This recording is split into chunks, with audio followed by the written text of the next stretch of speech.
back to shade my smile.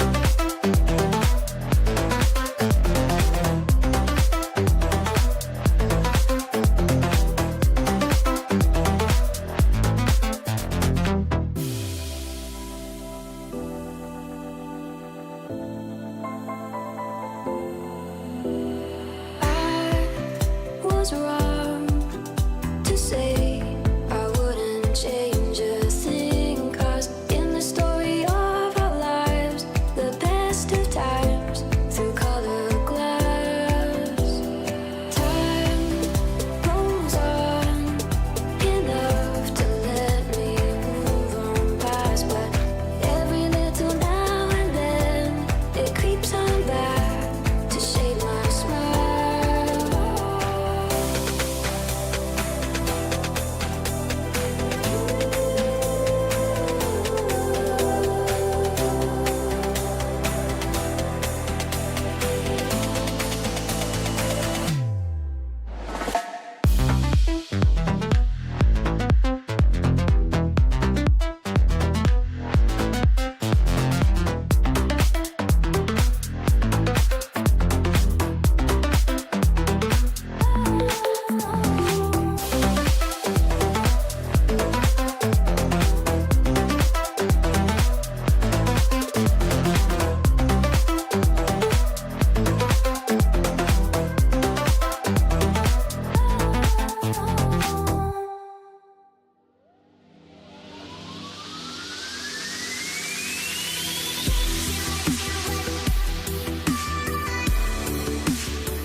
everybody. Welcome to a brand new Vestiges After Dark. Again, I'm your host, Bishop Brian Willett, with my co-host, Jamie Wolf. Hey, everybody.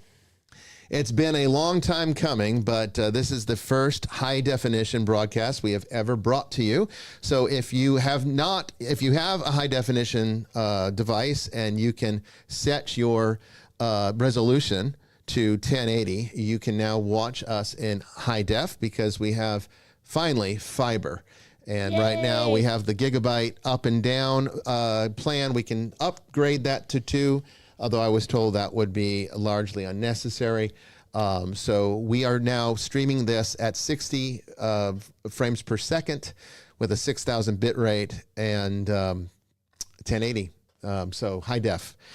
I hope the picture sounds good. I hope the sound sounds good. We've even improved the sound, and we did some tests earlier this afternoon to make sure everything worked because we wanted this show to be a good one for you tonight, since we have been on hiatus since the end of the last winter spring season. But we're glad to be back. I kind of miss the show when we go away, although I do enjoy the much needed rest. I can tell you that it's always nice to not have to worry about getting this show ready, because it's a lot of work. It really is, particularly when we were having the internet issues from before. Oh, man. But now we're beyond that. And y'all noticed the white spot on his hair is getting bigger. It's because of the show. Yeah, that is. This show makes me turn gray. It does. It really does. Although I think a lot of that is because I sit out in the sun for an hour a day. Is that what it is? It could be. It could be.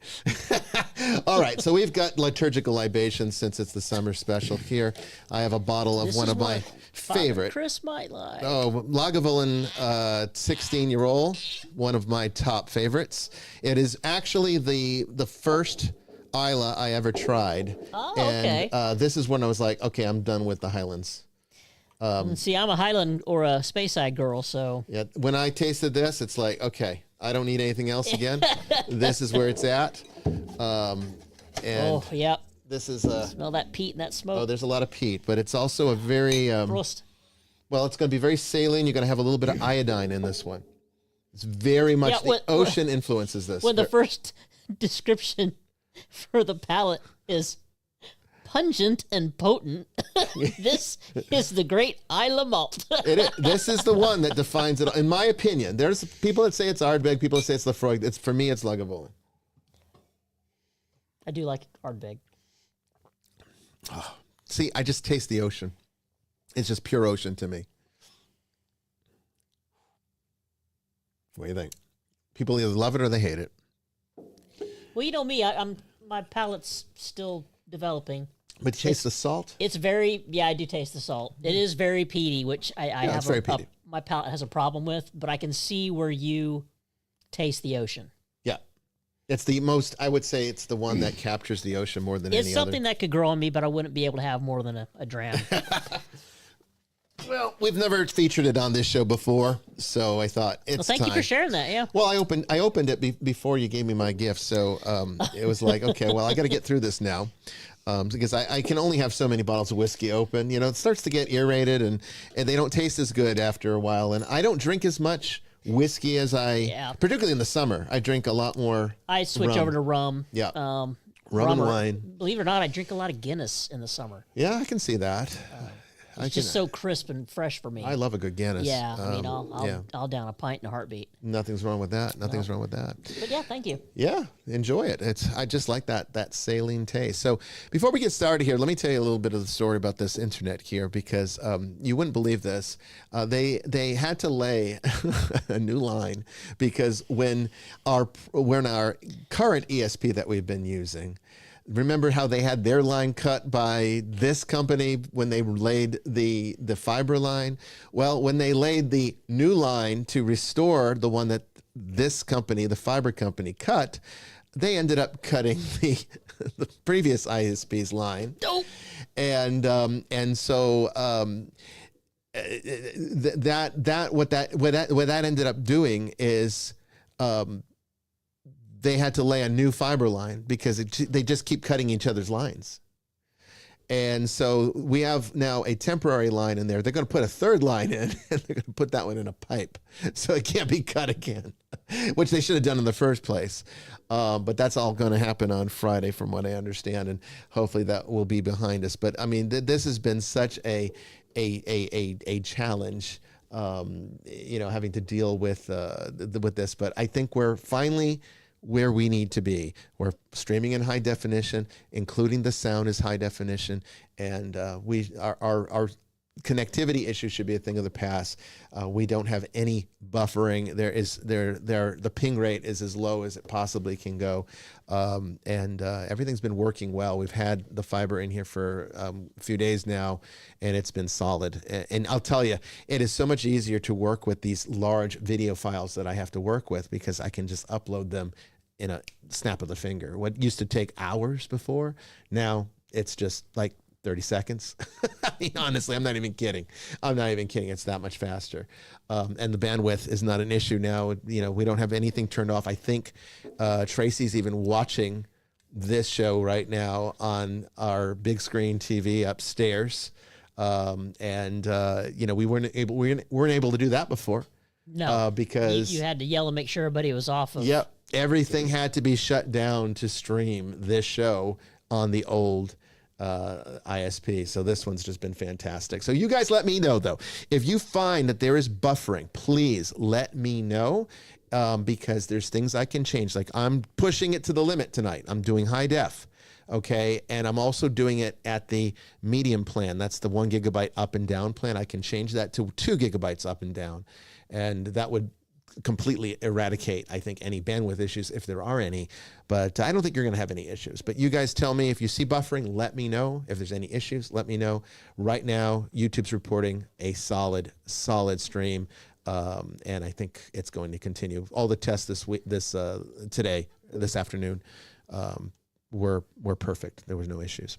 Okay, joining us from the great country of Australia, we have Father Chris Yates. How you doing tonight, Father? I'm doing well. I come to you with 10% added tariffs.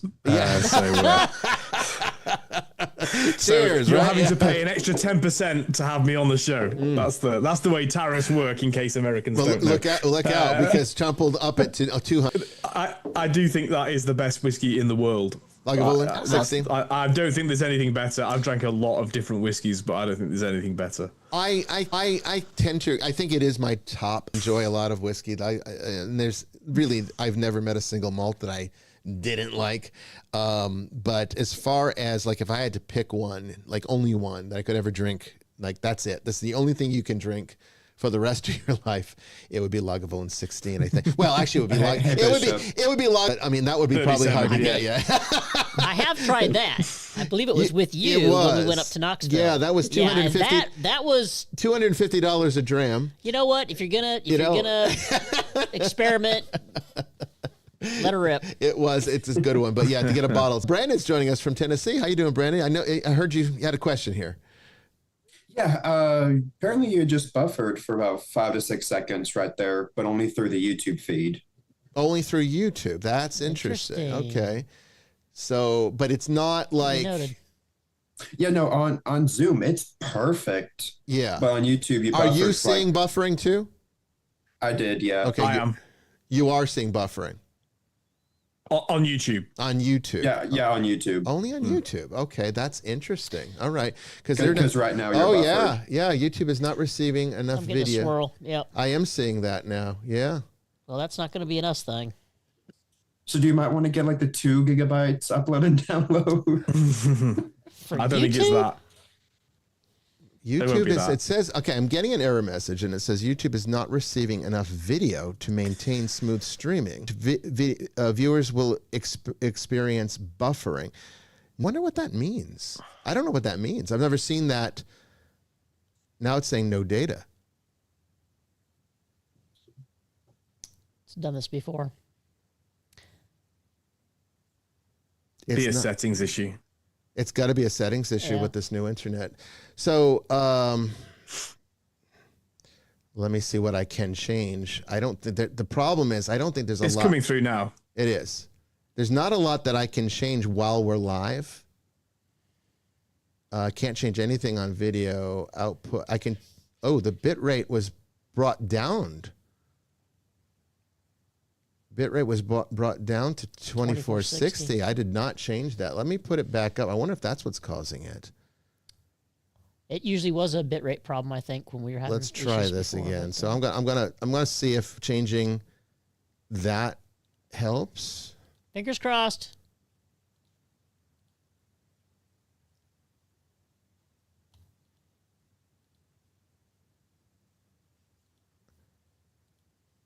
Okay, so if anybody can tell me, so you guys are saying, just so I'm clear on this, we're not seeing any issues on Instagram, Facebook. It's just YouTube. I'm only watching YouTube, so And YouTube's back up. YouTube's yeah, back up? it's been fine for the past little while. Yeah. Okay. I mean, I'm still getting an error. Open with. So it stopped. Yes. Yeah, 22 minutes and 39 seconds.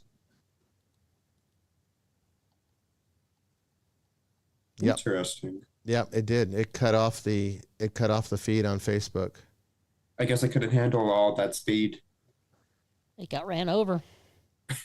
I mean, we were having no issues this afternoon. You were there, Brandon. Yeah, y'all were fine.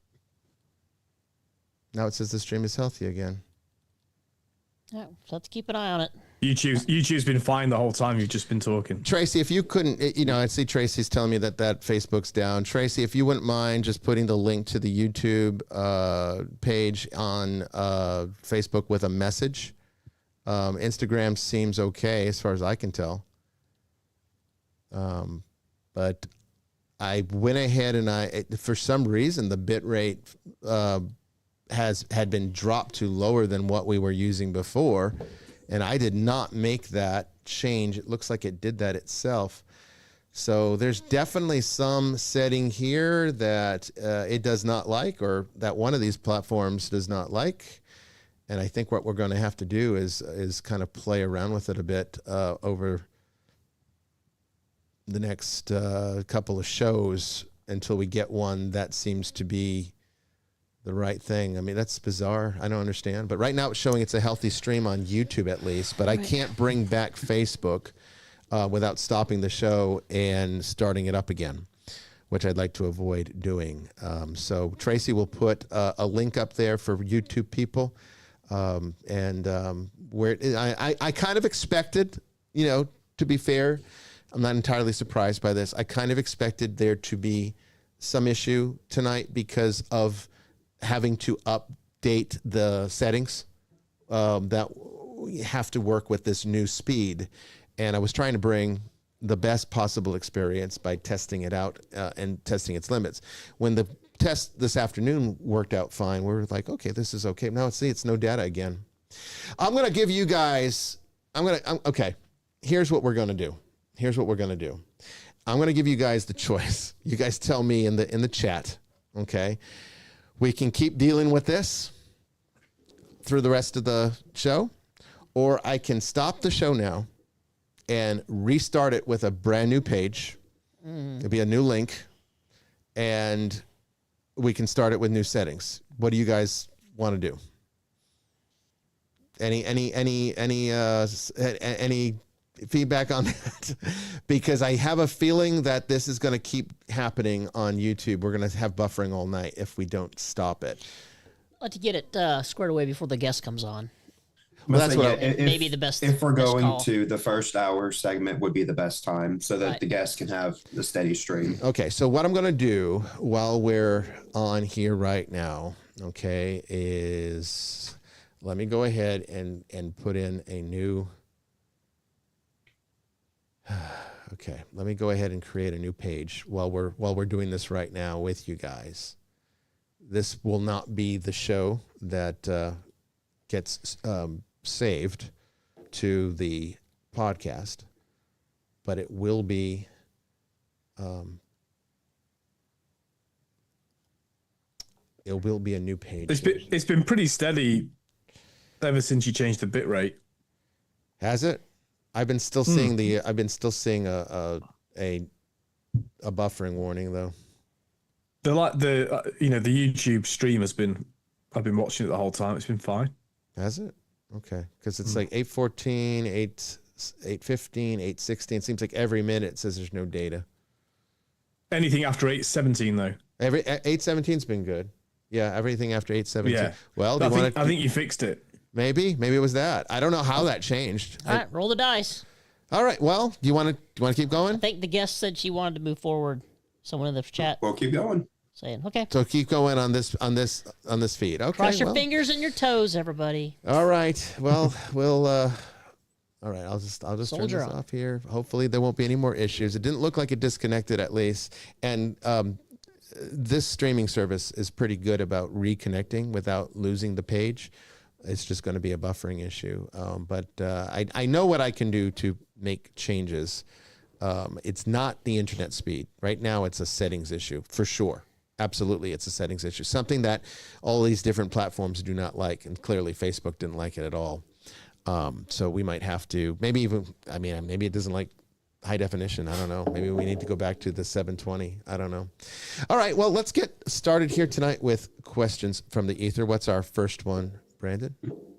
So the first question, have you ever investigated a miracle like the Virgin Mary statue crying or stigmata, etc.? Yes, actually. You've got your own little miracle in the chapel, don't you? Not a Virgin Mary one, but we No, do but have a statue that Your bleeds. bleeding Or statue. did bleed. We have a bleeding statue. It's a very interesting one.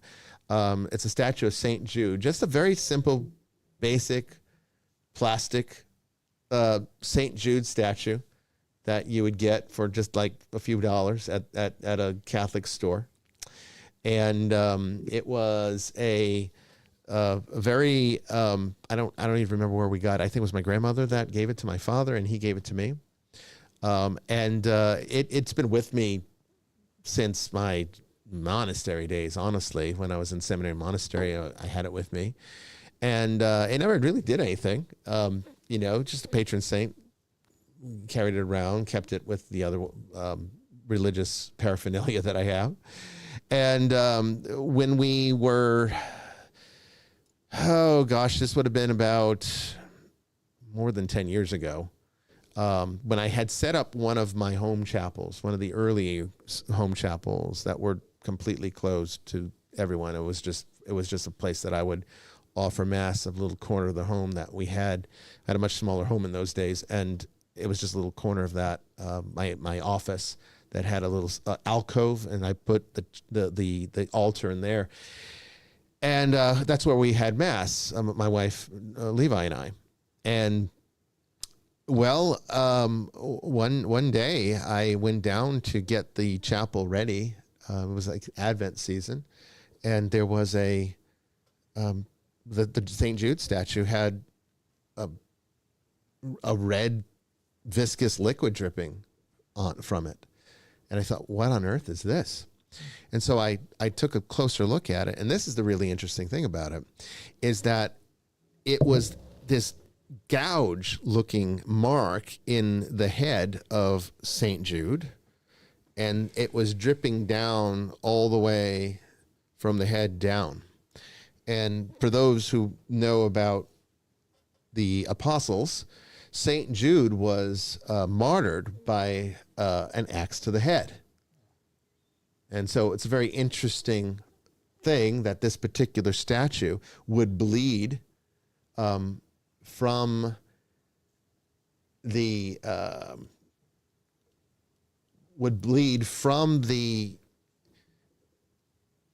area that the apostle himself was said to have been killed from. So quite a remarkable, I would say, quite a remarkable manifestation. It bled for quite some time. It hasn't bled in a while, but now it's in a glass case where it's left alone. We have another one, a plastic statue of Jesus that's bleeding from the heart. It's a Sacred Heart statue, and it bled from the heart. These were some interesting things that happened here with us. Now, when I was a seminarian, I used to work with some of the nuns at my parish. They had a convent that would serve. It was just a convent of 2 nuns, and they would serve the parish with some of the extra activities that were required, like the children education programs, the adult education programs. And one of the things they introduced me to, I did not know they did this. Nobody knew they did this. This is something that they shared with me because I was kind of an insider by this point, and they trusted me. And they said, they invited me over for tea. You're one of the cool kids. Yeah, I was one of the cool kids. They invited me over for tea, and I sat down with them, and they said, "Hey, we would like your opinion on something." And I said, "Okay."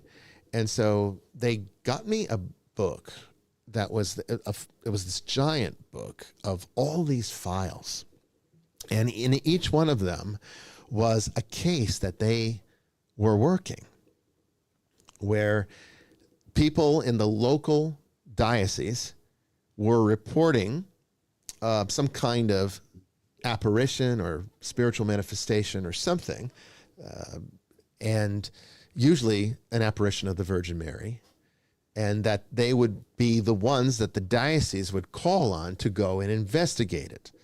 And they would apparently do this for, I guess, as the precursor part for the bishop, and then the bishop would then take that to the Vatican if they wanted to take it further and get it recognized as a more formal thing.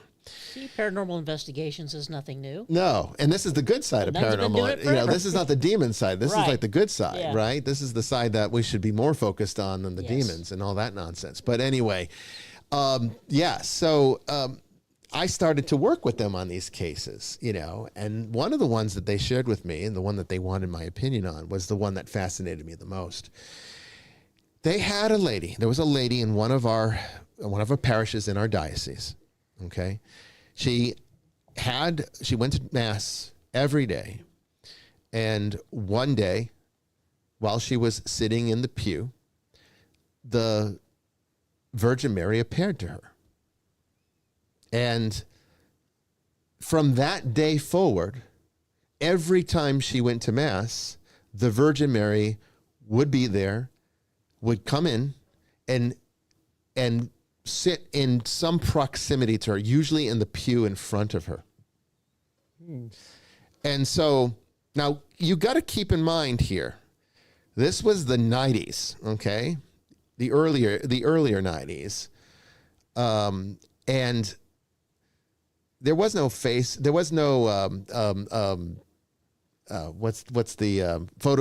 There was no Yeah. Photoshop. You didn't have AI. You didn't have the kinds of toys that we have today to fake things. You're still running on beepers and pagers too. We were. In fact, I had one at that point. Yeah. I had it still. I don't think I even had a cell phone yet. Yeah, probably not.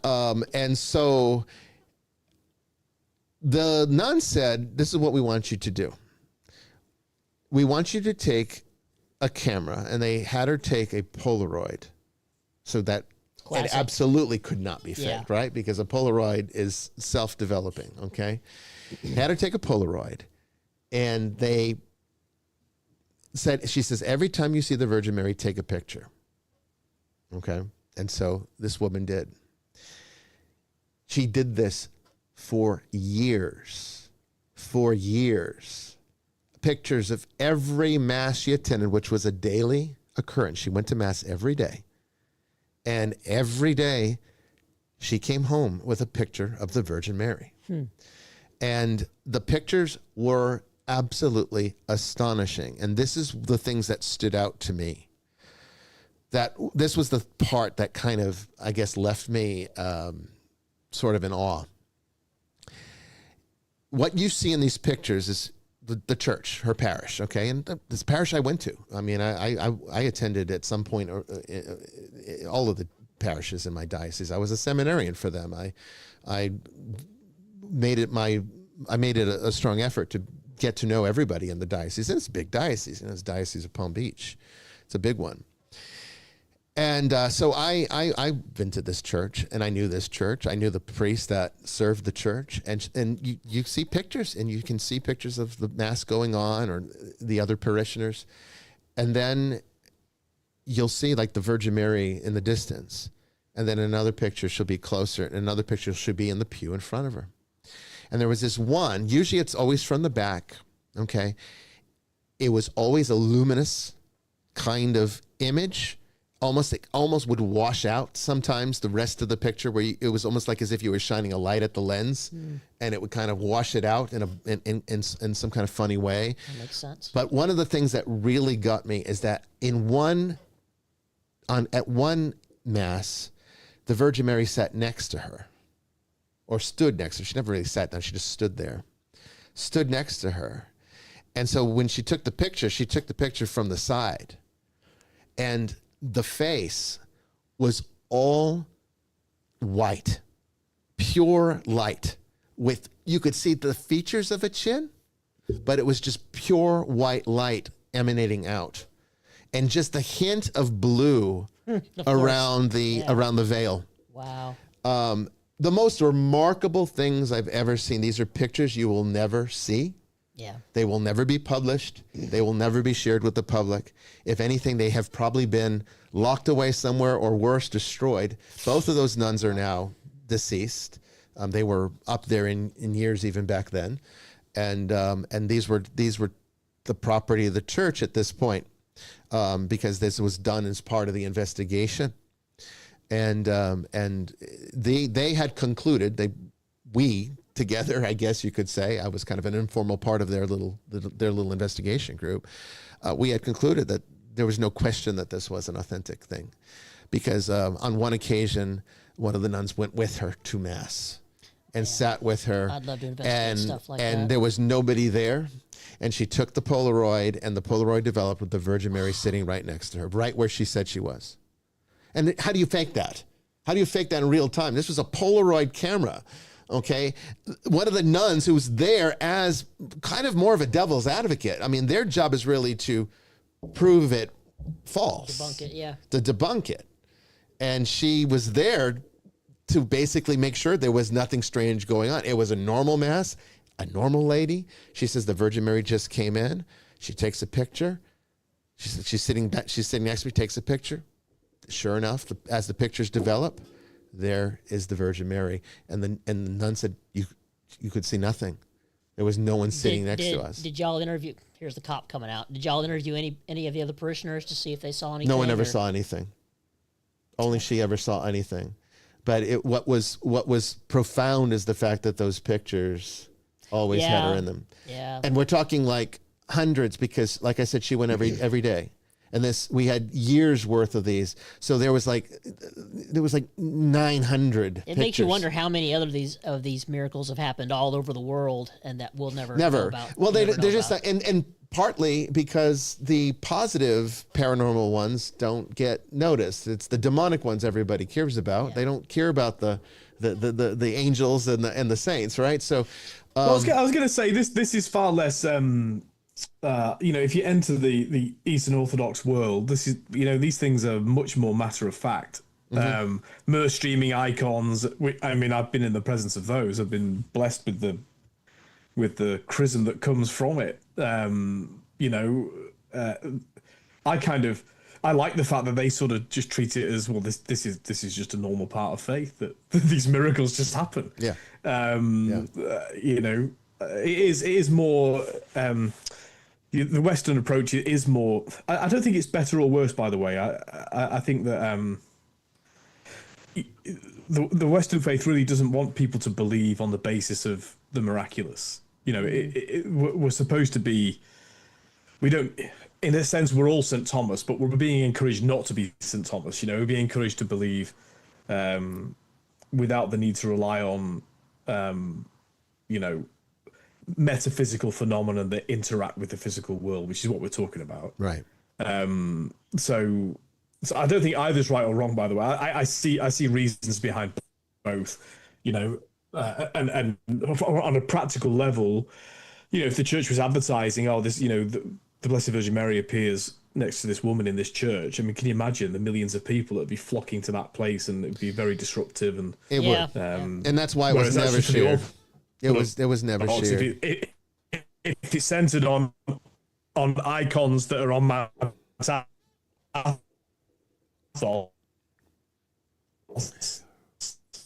You're kind of breaking up there, Father. I can't tell if it's Brendan. You still here? Yeah. Okay, so it's not my connection. It's something at your end, Father. It's his new. It's his. Is new he having a new laptop. connection? He's got a new laptop too, I think. You kind of broke up there for about 30 seconds. We did not catch the last 30 seconds of what you said. Sorry again. I'm back. Okay. What did you say? You were saying something about Okay. you were talking about how people were, the West has a different Okay. approach towards Hang it. on. Okay. Can you hear me? I think we're losing this one. It's going to be one of those nights. I can hear you now. Can you? Okay. Yes, we can hear you. Real. Well, no, you're freezing up again, Father. No. You're freezing up again. Hang on. Have you tried turning it off and on again? I'll try something. Control Alt Delete. Well, Father Chris gets that worked Am I out. back yet, or should Yes, I you are back. do a reset? You're back, but can you hear us? I don't think you I can hear you. Yeah. Okay, you can. Okay. All right. I think, well, let's try it. So we lost like the last 30 seconds of what you said. We lost him. Yeah. There he goes. Okay, All so right, well, question number 2. Yeah, question number 2. Let's just get on. Actually, I have a question about your answer to that question. Okay, yeah, sure. Because, like, I've Protestant 23 years, I've never heard of that happening. It, like, the esoteric part of me is kind of coming out. Would it be the archetype that manifests as Mother or as the Virgin Mary? Is that what's going on? I mean, my position on it would be that anything that manifests in this world does so through the archetype that it represents. So that includes us as well as spiritual things or things that are more of an ethereal nature. So this is why, like we've talked about, how you have people that will sometimes represent heroes, right? They're just naturally heroes. They're born to be heroes. They're just heroic people. This is an archetype that is manifesting them. They are a manifestation of it. And then you have really evil people, or what we would classify as evil people, sociopaths, whatnot. And this is like the shadow archetype manifesting them or manifesting through them. And so the Virgin Mary is, no question about it, an archetype of the Great Mother. So it would stand to reason that when that particular individual wishes to interact with us, that she would do so again through the archetype that she represents. And so, yes, I would say that it is a perfectly reasonable assessment to say that's how it is happening. But that is not to diminish it, because I think sometimes people think, oh, well, it's just an archetype. No, Just an archetype. I mean, the archetype is like the most profound thing that you could possibly imagine. The fact that archetypes can even do these kinds of things is remarkable. And I would say that all of reality is here because of the archetypes that manifest these things. They are the building blocks of creation. And so, the Virgin Mother would manifest through the Great Mother archetype, which is much older than any concepts that we could have of the Blessed Virgin Mary, because the Blessed Virgin Mary is only a 2,000-year-old concept, right? A 2,000-year-old figure, okay? A person we've only known about for 2,000 years, okay? Whereas the Great Mother goes back before recorded time. Way back. Yeah. And so it is perfectly reasonable to suggest that it is the same archetype, but it's manifesting all of these different representatives, of which the Virgin Mary is one. That is fascinating. And is it only select few people that are chosen to investigate these events? Yeah, I mean, they're not going to just like take somebody that wants to do it. It's not going to be like somebody contacts the bishop and says, hey, I'd like to investigate, miracles for you. They will probably just say, "Oh, that's nice," and that you'll never hear from them again. No, they keep it pretty much close to the within. vest, Yeah, it's more for discussion behind the cloister. It's why the nuns were involved in this, because it's pretty much reserved for the religious as part of their duties to work these kinds of cases if there's trust there, which there usually is. Tell you that if somebody reached out to us, though, I'd jump all over it. It'd be I nice would- to investigate something cool. I mean, good for a change, not bad. And you see, know? that's the funny thing that I get. No resolution needed. Just That's the funny thing. I can't think of any time where we've ever had somebody contact us to say, I'm having, I'm seeing the Virgin Mother, Right. I'm seeing angels. Yeah. No one ever does that. It's always demons. It's always demons, the only thing they care about, and that's what's on TV, right? It's only demons, so it would be nice to wouldn't it be nice to have a Travel Channel paranormal ghost adventure show that just investigates, careful. angels? Someone will steal that idea, and in about 2 years, we'll be sitting there watching it, going, "Hey, that looks familiar." I don't think anybody. I don't think anybody would It'll put it never on the happen. air. I It'll don't think never they'll put it on the Nah, air. you'd have to Yeah, find one of those new not streaming. not services. interesting enough for them, Yeah. I guess. I don't know. So yeah, there you go, Brandon. Father Chris, did you want to add to that? No, I was just going to say you'd have to add a tragic angle if you wanted anyone in the mainstream. Mind you, will there even be Right. TV channels in 2 years' time? Who knows? true. I mean, I think it's rapidly being replaced, and it's probably not a bad thing. Probably not. Yeah, it's going out the window. I'm not even sure there'll be more ghost adventures. It'll be interesting to see if there will be. I think, Well, why would you pay a team to go and do things when people will do it for free? well, that's true. Yeah, that's true. No shortage of people that want to do that either. They're fascinated by it. All right, what's our next question? So our next question is, we often talk about aggregate structures. Where could I study more about them? Okay, so that is a esoteric, mystical, I guess you could say, tenet of esoteric mysticism. Let's just put it that way. That finds its origins in Buddhism. So when we talk about the aggregate structure, it is a continued thought on the 5 aggregates of Buddhism. But if you want to really learn more about how these things play out as the fundamental properties of the phenomenal universe, how we perceive things, how these things constitute what is known as the Maya, the illusion of self, all that good stuff, all that good Eastern philosophical stuff, then you could just pick up some of the Buddhist sutras, the Heart Sutra, the Diamond Sutra, the Kanda Samyutta, the Dhamma Sangani. These are all excellent Buddhist texts that deal with the subject of aggregates, particularly the 5 aggregates, the 5 primary aggregates. Essentially in Buddhism, the aggregates are, the best way to understand it is that nothing exists independent of anything else. Okay? So like, for example, if I get a ballpoint pen and I show it to you and I say, "What is this?" You're going to say, "Oh, that's a pen." So then, yes. So then let's say I take the cap off. What is it? It's a pen. Now I unscrew the little tip. What is it? Then I take the little spring out. Then I take the ink cartridge out. At what point is it no longer a pen? All of these things are the aggregates that make the pen functionally useful, and it only means something when it functions as what it is. Because if I were to take all those little parts, you might say, "Oh, well, that's a ballpoint pen. It's just someone took it apart." But what if I took Thomas Aquinas takes that further, because he then says, "Yeah, you're right." Because all of those things are described, but then he says he actually used pencil, not pen, because obviously he didn't have pens. Didn't have ballpoint pens back then. Yeah, that's right. But he asked the next question, which is in fact the Christian question: what makes it a good pencil?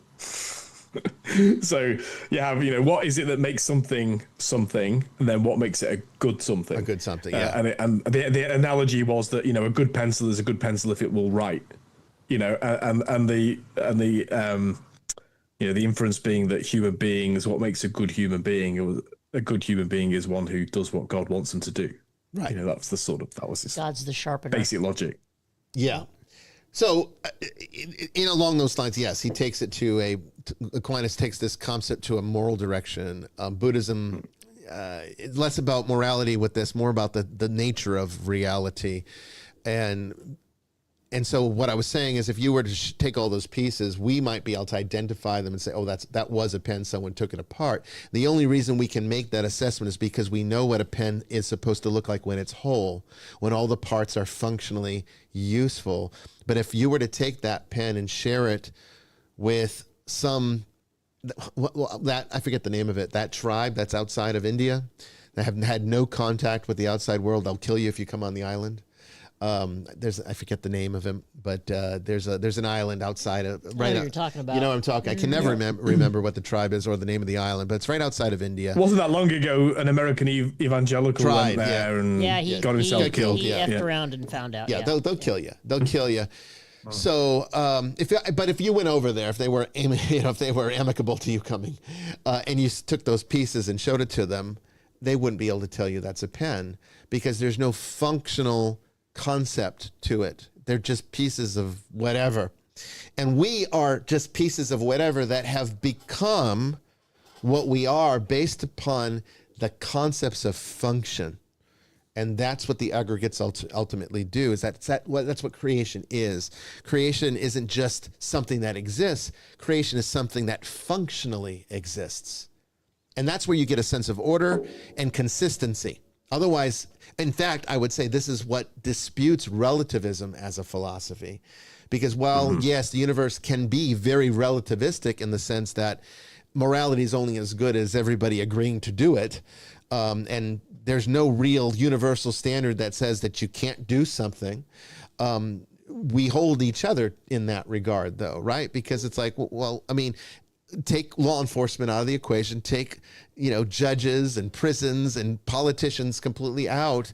And if you wanted to kill someone, well, who's going to stop you? Well, I mean, you could say that. In other words, take Western civilization out of the equation. Take Western civilization out of the equation. The thing all these idiots outside universities with placards want to tear down is the only thing that's saving their lives. Well, it's true. I mean, it's true. But I mean, when you think about it from that vantage point, it is the aggregate of society, all the multiple aggregates of society that constitute a consistent reality. I'd say that to be functionally useful, well, killing people randomly is probably not that functional. Doesn't really serve any useful purpose. It might serve a personal purpose if there's a vendetta or something like that, or just even a craving for evil or cruelty. Who knows? It is an unskilled act. It is unskillful, as Buddhism will call it, unskillful. They don't use the word sin; they use the word unskillfulness, and it pretty much means the same thing, but just with different connotations, I guess you could say. But that's what aggregates are. You can read about them with those sutras. Lots of Buddhist texts talk about it. That's where you can learn more about it. All right, what's our next question? So the next question is the concept of divine images the precursor to the doctrine of the Trinity, where a figure can be both God and not God because they possess the divine name, like in Exodus 23, verse 21? No, there's no relationship here between what's being described there in Exodus and the doctrine of the Trinity and Christian theology. They're two very completely separate things, because we're not talking about something that can be God under certain circumstances. We're talking about the very nature of God himself, and God exists in this you could say triunity, this perfection that is made up of this Trinitarian form. But no one part of that Trinity is any less God. And that's, I think, the mysterious part for people to try to wrap their heads around, is that the Holy Spirit... Nor was it ever created. Yes, it was uncreated. It's that the whole of God is the whole of God is before any time and space. Yes. God the Son is the first thought of the Father, eternally begotten. The Father uncreated, the Son begotten, the Spirit proceeding.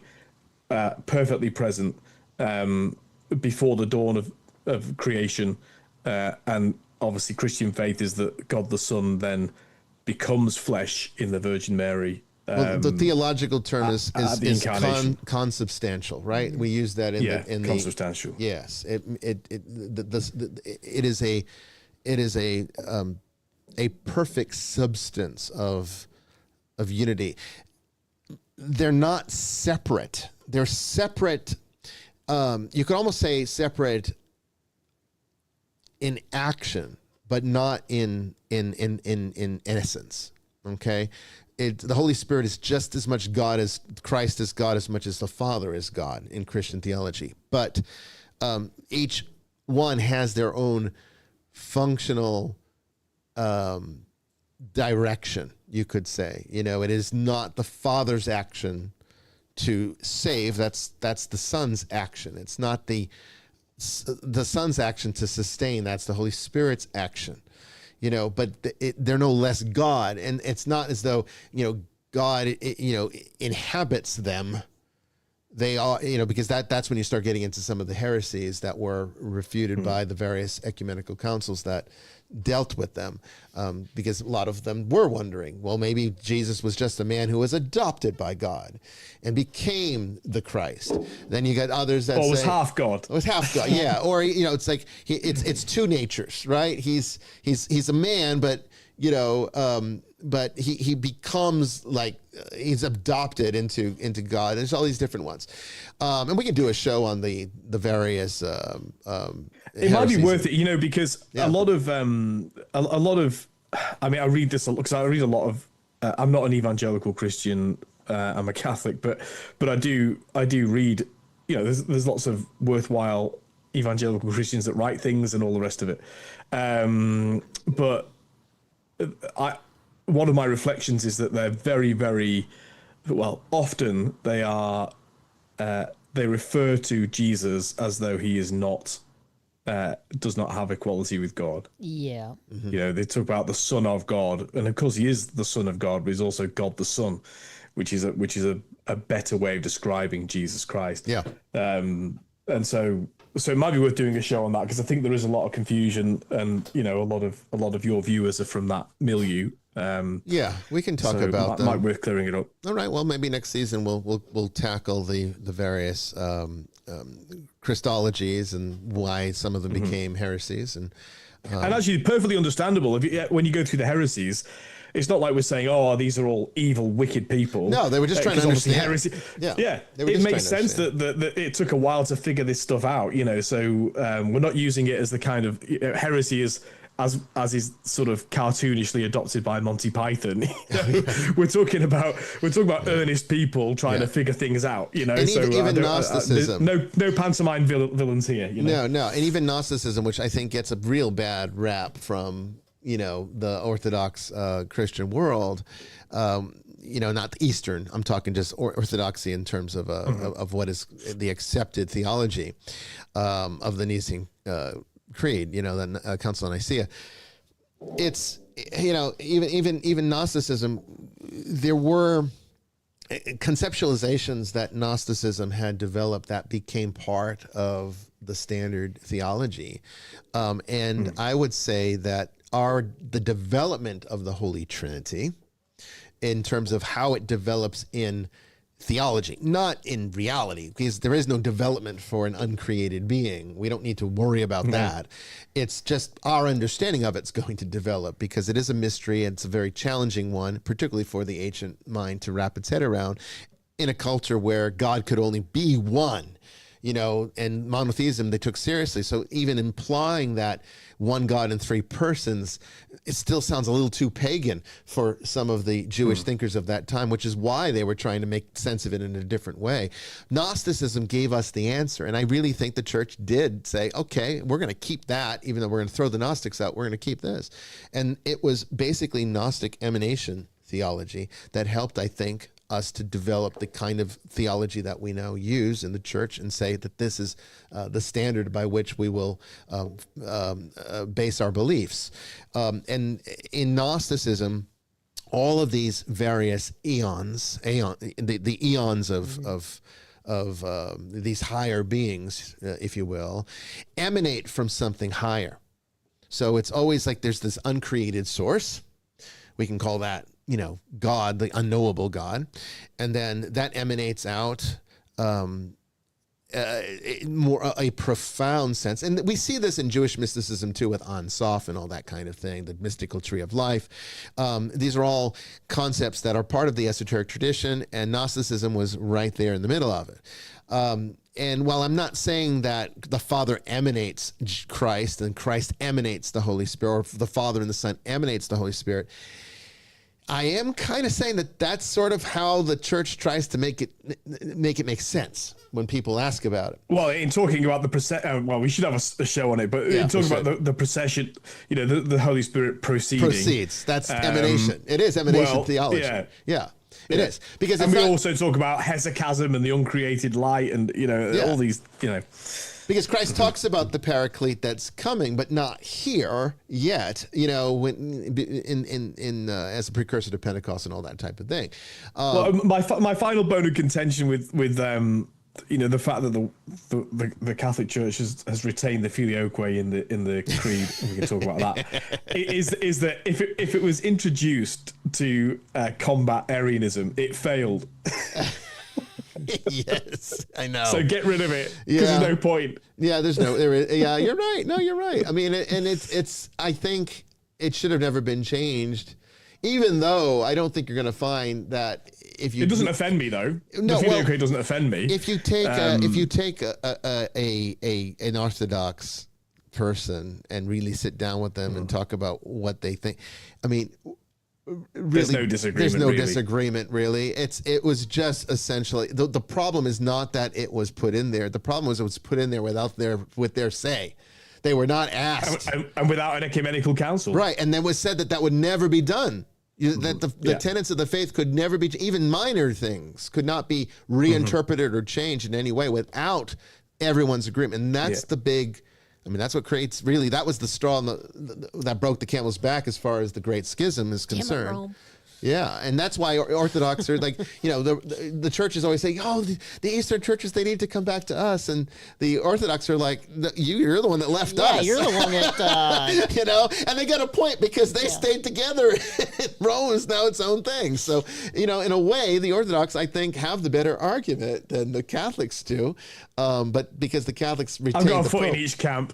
Yeah, I know. Well, that's kind of how we are too. Don't we all? And the Nicolaitan Church is firmly in both East and West, and I think kind of the political disagreements are foolish, but it is people will be people. Anyway, we're going to now take our break here, and when we come back, we will be starting our show tonight on, I guess you could call it a psycho-spiritual journey with a brand new guest, Jessica Taylor. You don't want to miss this one. Don't go away.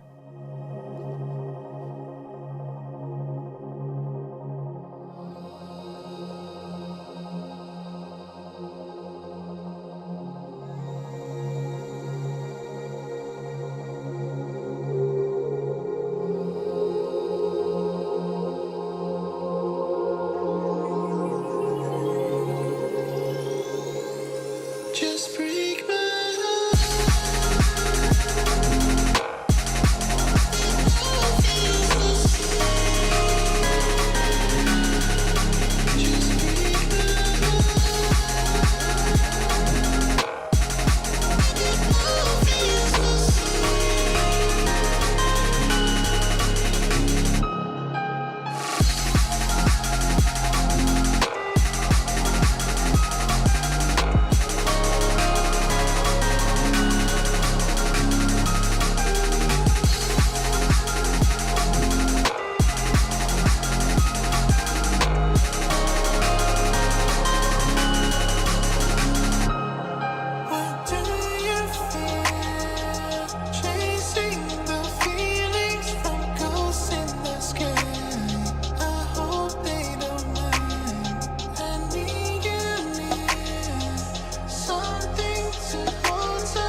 give up hope. I always believed there was someone out there to fill the hole inside of me. I've been looking for love, going on here and back. You must have heard my song, 'cause heaven's in an angel.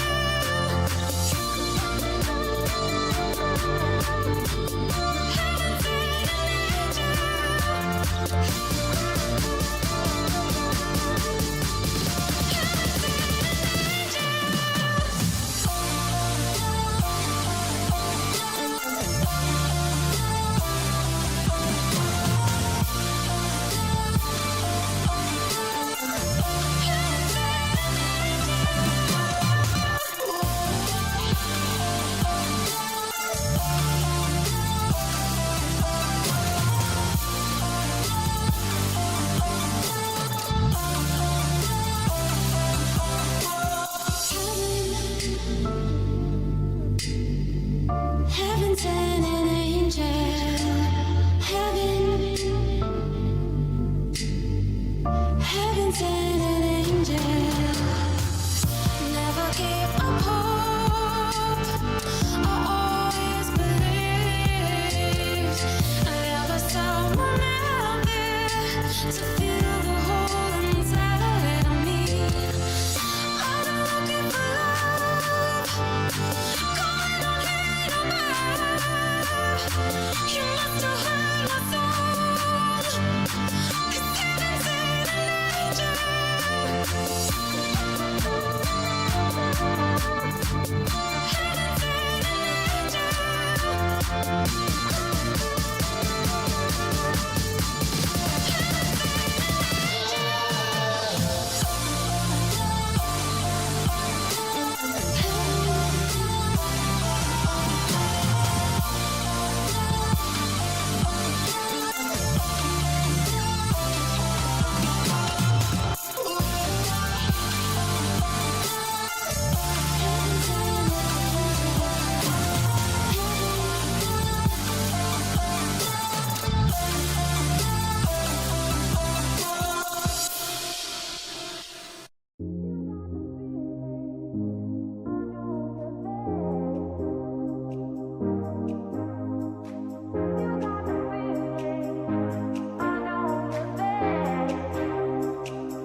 Welcome back, everyone, to the second part of Vestiges After Dark as we get ready to embark on this journey with our guest, Jessica Taylor. She's going to tell us her story and how it led to remarkable spiritual insights. It's going to be a good one. Don't go anywhere.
Okay, everyone. Our guest tonight is Jessica Taylor. She is an author, speaker, and advocate whose life was transformed after surviving a life-threatening brain injury.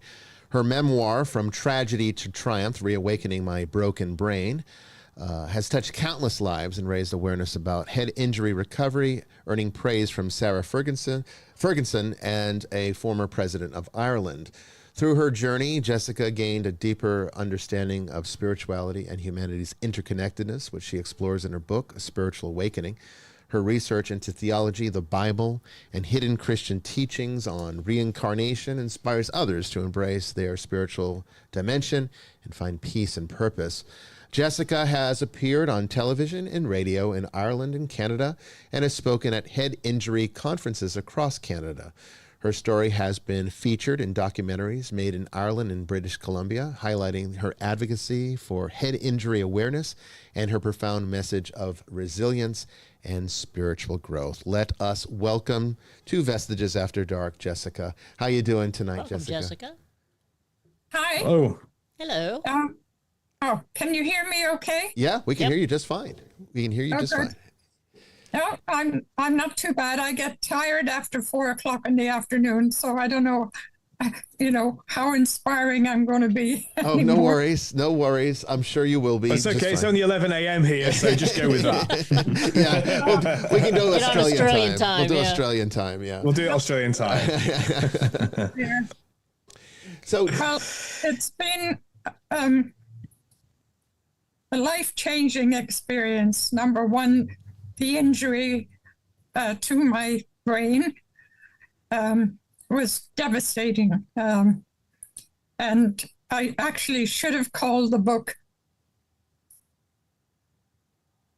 all right, The Wig That Saved My Life. Yeah. yeah. Simply because when I fell onto a 12-inch steel-plated door at the bottom, I had a wig on because I was in a cosmetic business where I was selling wigs. 1969 was Wig Boom year. And I was open in the mall from 10 until 10 every day. So I couldn't go to a hairdresser. So it was advertising by wearing a wig.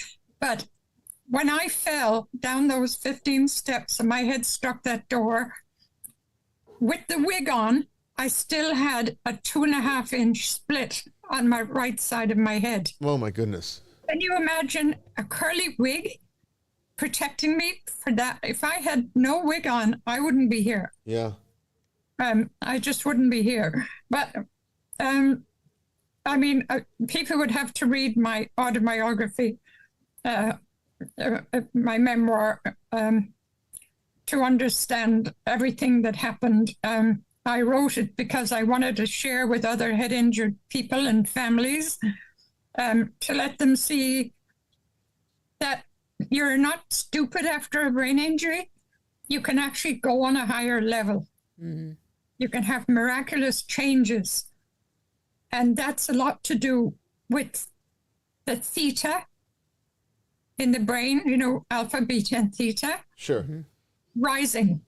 And according to one of the doctors who gave me a test, he said, your theta is the most predominant. This is immediately after the injury. Mm-hmm. And, theta, the theta dimension is for people who heal or on a very high vibrational frequency, well-known clairvoyants, mediums, things like that, all sort of alternative work. Here was me lying in a hospital getting this test, and they're saying you have theta predominant. It didn't make any sense. So I know that there was an alteration, whether it's to do with, again, my own theory, the synaptic cleft that goes between all the brain cells. One scientist once wrote that the peak of that synapses is quantum energy. And I think that relates in some way because something like that happened to me. But on the metaphysical side of it, I went, well, I'll just read this little bit of the intro. When a life-threatening brain injury wiped clean my memory, I became a child in an adult body at the age of 31. by learning how to rebuild my world, a heightened awareness took over my mind, body, and spirit. Spiritually, I found myself on another plane of existence as my mind expanded to new dimensions. That's how I started it. And it literally did. But on the physical aspect of life, I didn't know how to cook. I didn't know how to dress properly. Somebody else had to say, look, this would suit you, that would suit you, whatever. I just didn't know anything of our physical nature, you know? Right, yeah. Yeah. I seemed to go totally into the metaphysical existence. I started going in and seeing myself in past lives. And I'd be sitting on a chair when people are around me and talking, and I didn't feel I'm here on this planet Earth, I'm somewhere else. And unknowingly, I didn't know I was grounding myself till the spiritualist told me this years later. I would put my hands on the seat of my chair, cling to it, because I knew that I was zooming somewhere, obviously not physically, but metaphysically. I was zooming out there somewhere Yeah. to another dimension. I was protecting myself without knowing it. But again, you know, that's our own spirit coming to us and helping us to know what to do in a physical sense.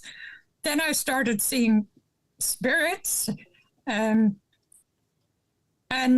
like I became clairvoyant, started writing poetry. And one of the poems I put in my books came from the Essenes. Some of the spirits that I saw were the Essenes. I could see them. And then I realized then that Jesus was one of those Essenes. There's no doubt about it. No, there's no doubt about it. He was one of those beautiful people. Yeah. So what I did was I started studying. I knew it was either live or die, because unfortunately for brain injured people, I don't like to use the word victims, we're survivors. True. One of the things that happens to us is suicide. Yeah. So many people commit suicide. And it was either that for me or, you know, stay alive and do something to learn everything all over again, because it had all gone. You could say the slate was wiped clean. Right. And I had to learn again. And so I met a lovely theologist who believed in alternative religion. And he said, Jessica, just go to the library and start studying. And I went to the library, and he said, yeah, go to the library and study. So I went to the library, and I said to the librarian, I was told to come to the library and study. I have had a serious brain injury, and I don't know anything about the world. I need to learn again. And she said, well, listen, dear, what do you want to study? The word came out, and I did not express it. Me, physical Jessica, God. Now, I was literally an agnostic in Ireland, where I grew up, Right. because I couldn't handle the Protestant and Roman Catholic fights. And, you know, I couldn't stand it. I actually, as brought up a Protestant, I played tennis with the Roman Catholics on Sunday instead of going to church. Just to interject, Jessica, I was a Church of England priest, but a convert to become a Catholic. So, and you can hear from my accent, I'm from Manchester originally. My grandmother was from County Clare, so I understand. I'm Kerry. I was County Kerry. I used to go to County Kerry every year. I used to go to Killarney and Inch. Anyway. Oh, I love it. I love Killarney. It's beautiful. I miss it. Yeah. It's a beautiful place. But anyway, I started studying. And of all things, Vatican books that are no longer in most of the libraries fell out of that research room into my hands. They were books, encyclopedias from the Vatican. I thought, okay, maybe this is when I talked to my friend and I said, is this what I'm going to study? Because I was very naive. You know, I was learning everything about life again. And he said, obviously, Jessica, this is your path. You know, you've been sent to this place to do this study. And then I found out that the word theology, according to Vatican literature that I found, is actually called the science of the supernatural, which to me is a big contradiction. Because the queen of the sciences is the another church doesn't like. The church doesn't particularly like anything of the supernatural, you know? Well, yeah, it ended up down that route, but it wasn't originally like that. Yeah. And you know, only priests were allowed read the Vulgate Bible. Why keep that away from the public? I researched into that and I wrote all my answers into that, because the Vulgate Bible has 52 chapters called Ecclesiasticus that are not in modern Bibles. Now, you know, there's a lot of conspiracy having to hide those chapters, you know, and reincarnation is in one of them, I found. And then I started researching Jesus' life. That took me years, because the whole thing took me 20 years of the writing and the actual research.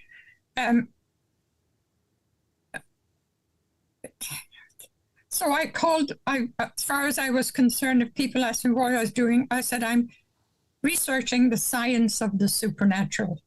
So the terminology that I used. Mm-hmm. And of course, then I investigated the sayings of Jesus in Aramaic, which we forget to do. Aramaic was his language. Mm-hmm. And there's drastic changes from Aramaic to Greek to Latin. And I investigated all of that as well, and then established that there is a beautiful word for God called Elohim, which is male and female, not male and female energy. And then I suppose the most sensational thing that happened to me was my great friendship with an Irish canon, retired at the age of 90, Canon Keane, actually a Protestant, and he's a Roman Catholic, and I'm in his house, and I'm falling in love with the man. I felt like saying, okay, if I was just 30 years younger, you know. And he was just so beautiful. And I really believe, and so do my friends and the people who have read my book, that he was actually divulging to me secrets that he had to hold back so that he could pass on in peace, having told somebody. He told me secrets that would blow your mind. Literally blow your mind. Can you share some of them?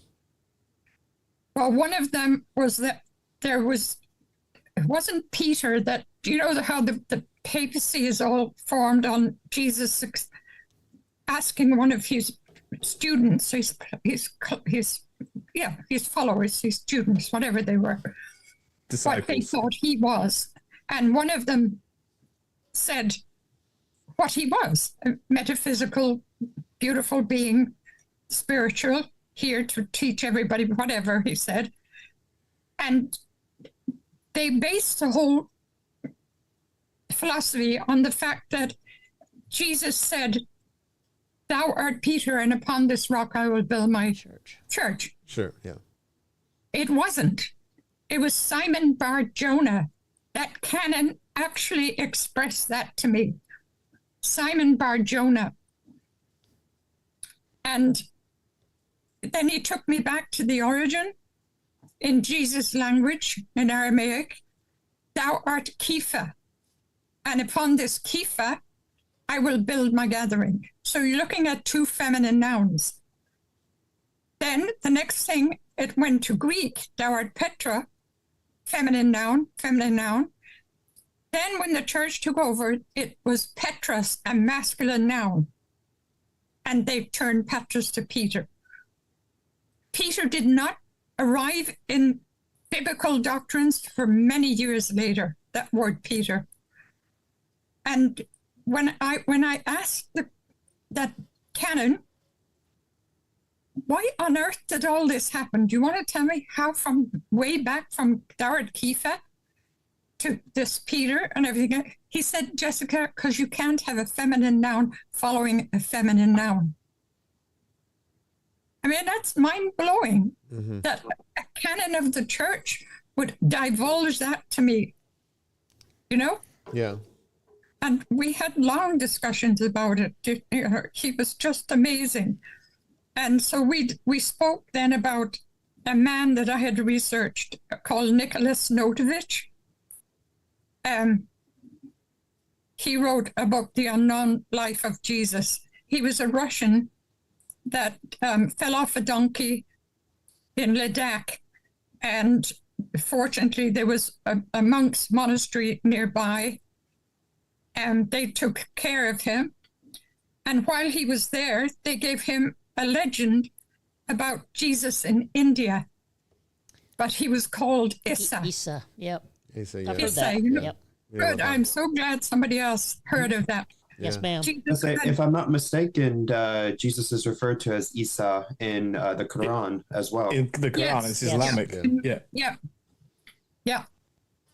And so, you know, he agreed with everything that I had discussed with him about Nicholas Notovich and Jesus' life. He wasn't denying it at all. And then I discussed with him, these are things that I wrote in my book, a man called Satya Sai Baba, and he actually had heard of Sai Baba. This amazed me. A man in India who raised the dead and appeared to people with some of his body being nothing but light, and did, you know, but the people that I spoke, the church people I spoke about him in Ireland said it was blasphemous. But Satya Sai Baba was another high frequency individual who came here to teach in India. And I mean, then there was another, actually, what happened was a priest at the church, a priest from the Vatican called Mario Mazzoloni. He actually went out he worked at the Vatican, and he went out to India for 12 years to study the life of Sai Baba. And he actually wrote a book about him. And they didn't want it. They were against it. They just had no time for it whatsoever and excommunicated that beautiful priest, Mario. A wonderful man to step out and do something like that. Compare Sai Baba to Jesus. That was one of his reasons for getting excommunicated. The other reason was because he said Jesus' second name wasn't his second name. It was his spiritual dimension. Christ, Jesus the Christ. He should be called Jesus the Christ. Well, that's what he is called in the Gospels. Sorry? That's what the Gospels do. That's how the Gospels do. Yes. You name it. I mean, Christ isn't his surname. Yeah. Christ means the anointed Christ. one. It's the Greek version of Messiah from Messiah. Hebrew. Yeah. Yes. Yeah. And then, actually, he didn't know about a man called Black Jesus in Africa. And he was absolutely fascinated. This is a canon of the Roman Catholic Church. Well, I mean, he was retired, so I guess he didn't mind what he said and what questions he asked and everything else. And this Black Jesus in Africa was doing everything Jesus did, raising the dead and everything else, but they killed him. So he was killed. This is another person I wrote about in the book. And then I studied, and you all probably know, the Hammadi library, Gnostic teachings. Oh, yes. Yeah, Nag Hammadi. Yep. Yeah, I studied all of them, and I wrote about them, what I feel about them and everything. And I mean, in it are the Gospels of Mary Magdalene, Paul, Thomas, Philip, you know, at the Coptic Museum in Cairo. Why is the general public not? It's only a few people like you and Well, you can buy them on Amazon. I've got a copy here. They're not secret. Einstein and Plato and, you know, people like you that do that studying, that get that enlightenment, you know.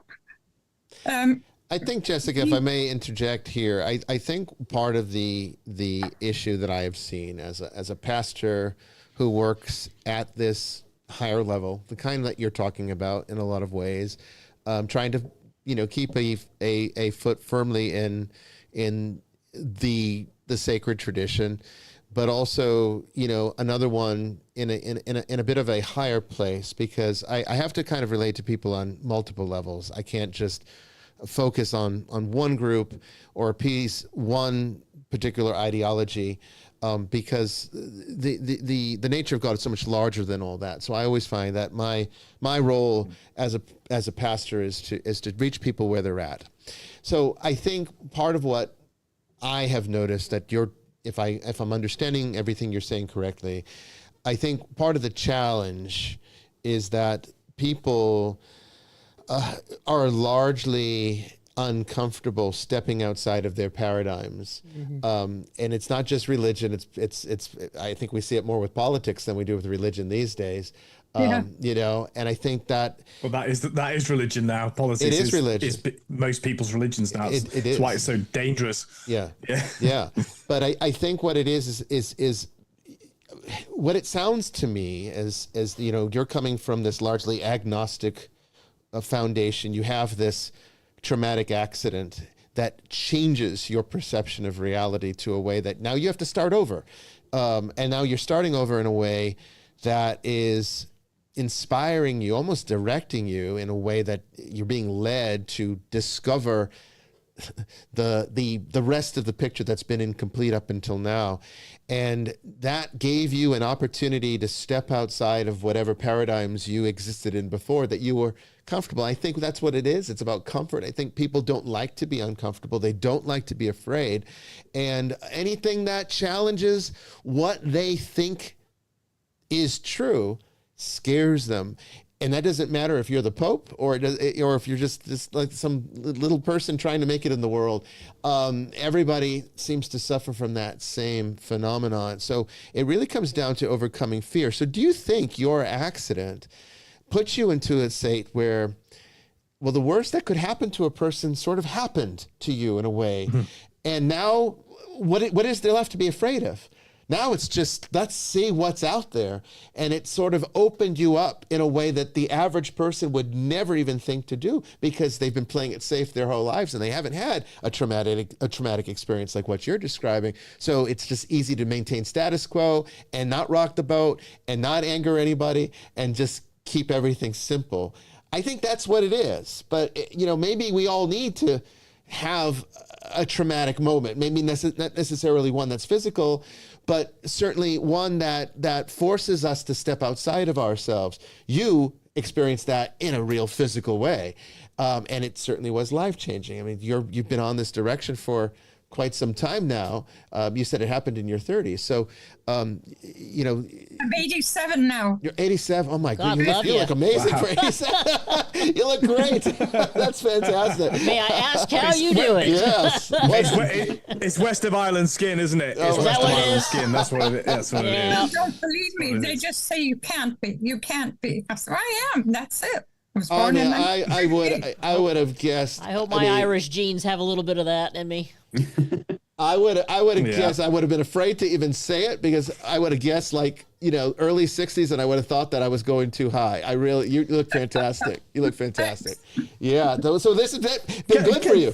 I mean, honestly, the spiritual insights definitely it has a profound effect, not just on health but on longevity too. That's great. You know what? Hungry What brain. completely disappeared has certainly been to my advantage. Well, it's all been to my advantage to a certain extent. Yeah. Anger, greed, envy, jealousy, all of them. I think they were called the 7 deadly sins or something in religion. They were all gone. Not in one day have I ever witnessed any of those emotions since that head injury. Wow. I'm sure a lot of people in the world need a good knock on the head then. Yeah. Yeah. We used to dole them out. Yeah. Well, at my launch, I just tell people that if they see the Pope running after me down the high street, they'll know how controversial my book is. I don't know. The new Pope might That'll like make it. me, that'll make me buy it. The new Pope might like it. He Pope Leo might like be it. open to Yeah, it. he Who might be knows? open. I actually think there is a sort of a sea change that's been a healthy one that's happened in the life of the church. The church used to busy itself policing everything, Yeah. locking things down, and that just breeds conspiracy theories, right? Oh, what are they trying to cover up? Actually, the church has not done that for a very long time, and long may it continue. And they've got a long way to go on these things. Light's the best sunlight's the best disinfectant and all of that. But I wanted to ask you something about. I don't think it's incidental where you're from, Jessica, because I years ago I mentioned on this show something which is important to me. I used to say, or still say, at funerals that I conduct, but in the Christian faith came to the British Isles not from the Vatican but from the Desert Fathers, really, from the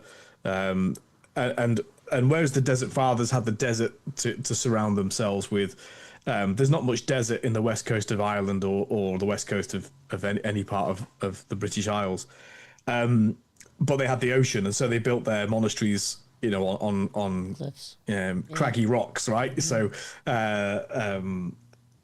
So anyone on this show that's seen one of the prequels of Star Wars, Luke's on that island. That's Skellig Michael. So that's near where you're from, right? And that's where the Celtic monks built their monasteries in what we call they wanted to reflect this idea of the liminal space. So the liminal space in that sense between the earth and the sea, which is never a fixed line. We draw it on maps, but it's never fixed. The tide comes in and out, which was a kind of existential representation of the borders between this world, the material world, and the metaphysical world, or between heaven and earth, if you wanted to put it in different terms. So I don't think that's a mistake that you're from that part of the world, because I think what you're describing is tapping into this notion that we can in fact exist in the shallows of that in this world. So although we're of the earth, we can paddle in the and swim in the waves, if you like, of that border between the border's not fixed. It's kind of what's the word? It allows information either way. It ebbs and flows like the tide. Intuition. Do you think that's a good image of where where perhaps a brain injury actually can put somebody in that space, because you've lost your muscle memory and the stuff that went on before.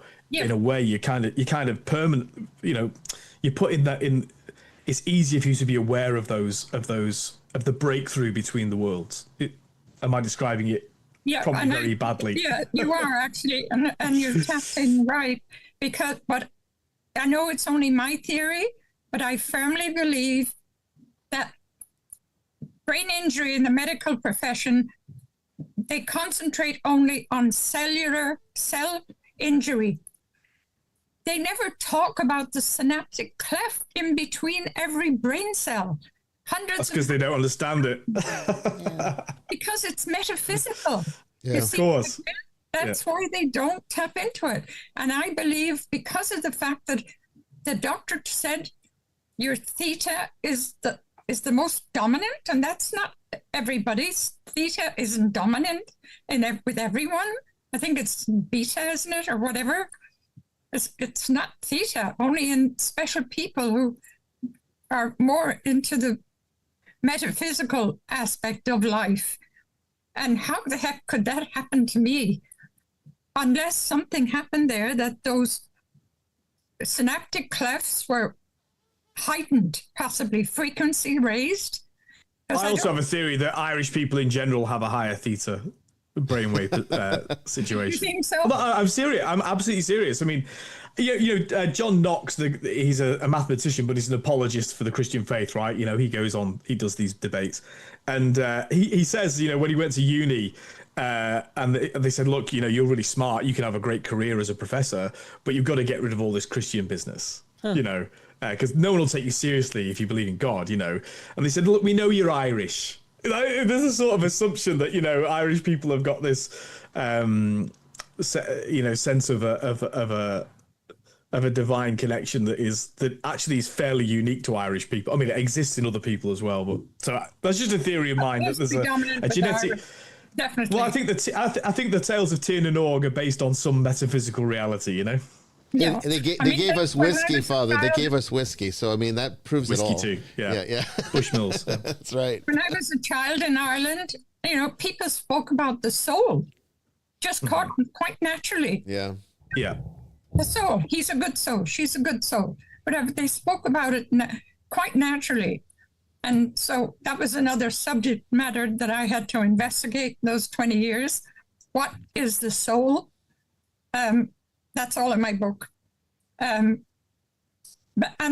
as far as I'm concerned, you must know the universe is alive, right? Oh, absolutely. Oh, yeah, no question about that. Anything that is alive has got consciousness and energy.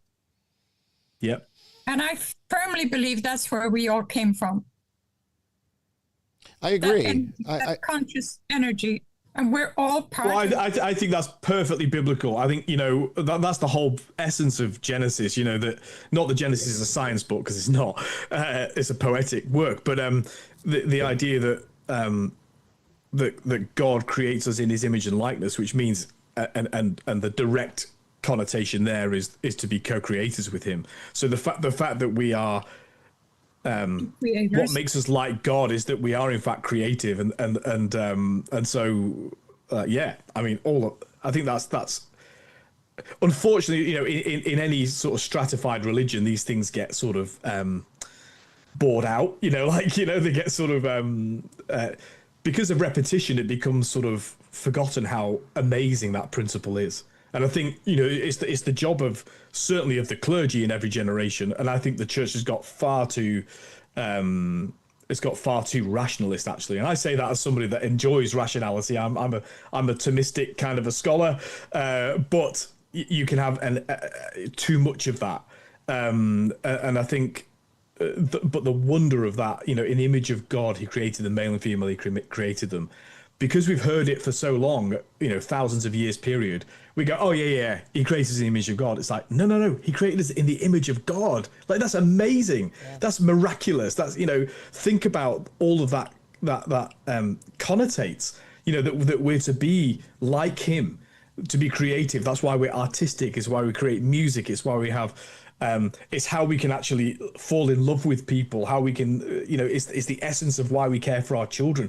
Just this one principle. I mean, and we've got many, many more that have been revealed to us by God through the ages. But I think we do need people like you to reawaken that sense of wonder, because we can get so anesthetized or over familiar with what are actually... Yes. Remarkable, miraculous principles.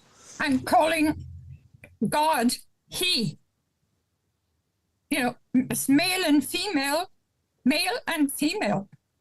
Duality. Why? That's what early church people. Well, don't forget, it was the Roman emperors started it all. They're the ones I blame for these hidden truths, keeping away these hidden truths. The Roman emperors had control over Justinian and all of those early Roman emperors. had control over the church. They had. And so well, they thought they did. I mean, I'm not disagreeing with what you said, by the way. I'm just, but I do believe that obviously, Almighty God is more powerful than that, and so through whatever. Let's be honest. It's politics, right? The politics of whatever, whether it's the Roman Empire or governments of today, they always try and have, and to a certain extent they have their day, like the devil. But actually, there's God's timing in all of this, which, God doesn't allow things to unfold without His hand on them, and so, and actually, you can see that. I mean, if it was down to the will of emperors, Christianity would have been crushed. They tried very seriously for 200 years and up to really 300-400 years to eradicate the Christian faith, and they couldn't. So, that's why we don't know who the successor of Caesar is, but we do know who the successor of Peter is. Like, it's a miracle. I think there is certainly a flavor, I think, that history has imprinted into the nature of Christian theology that sort of distorts some of the original essence. For example, the Shekinah. That is a feminine principle. Yeah. It is the very physical presence of God that would exist, that would sit on the mercy seat, right, of the Ark of the Covenant. Sophia, another example, the wisdom of God, also the feminine. This is all the feminine aspects of the divine that are all there in Judeo-Christian theology, but very much marginalized, I think. Yes. And I think that's what you're speaking to, Jessica, right? Well, and even with Christian, with a small O, Orthodox Christian theology, yes, we refer to Father, Son, and Holy Spirit, and we refer to the Son as male. Jesus was a male. That's an easy one. That's an easy one. But when we're talking about God the Father, we're not talking about the human characteristic. Like we're really, it's a sort of a monarchical term. It's almost like king. Because. But we actually, Christian theology says this is the uncreated God, and therefore neither male nor female. Of course not. The fact that that's been used in ways that, and post-feminism, we get into very postmodern interactions with this. That they're not the interactions that St. Paul was having. They're not. These are. But it does need to be said in our generation that these preoccupations that we have are really they're not the essence of what God has revealed. St. Paul was my favorite, believe it or not. Pretty impressive dude. I quoted some of his quotes that refer to what I'm talking about. Don't forget, Jesus himself describes himself as the mother hen. Jesus calls himself the mother hen. Jesus calls himself the mother hen in Luke's gospel. The mother hen calling his chickens home. Yeah. I love it. Well, and even the Holy Spirit in Greek, it takes on a feminine connotation as well. It is still referred to, the he pronoun is still used in the proper theological speech, but the principle is largely feminine. It's just, it is suppressed. It is sort of like, well, we're not going to talk too much about that. If you're in, then you know about it, but we're not going to talk about it, and I think we do need to talk about it because, because if we're made in God's image, that means both men and women, of course, right? And so therefore the manifestation of God has to be both, since both women. Therefore, it's metaphysical. Yeah, it is. Metaphysical. Yeah. Not physical, not the body. Metaphysical, the mind, body, and spirit, soul. That's our connection, as far as I'm concerned, from my years of research. Well, you talk about soul purpose. Do you think that it was in some way a divine event, your accident? Do you think that this was sort of divinely orchestrated, serendipitously? I don't think things like that happen. People saying that they got divine into it.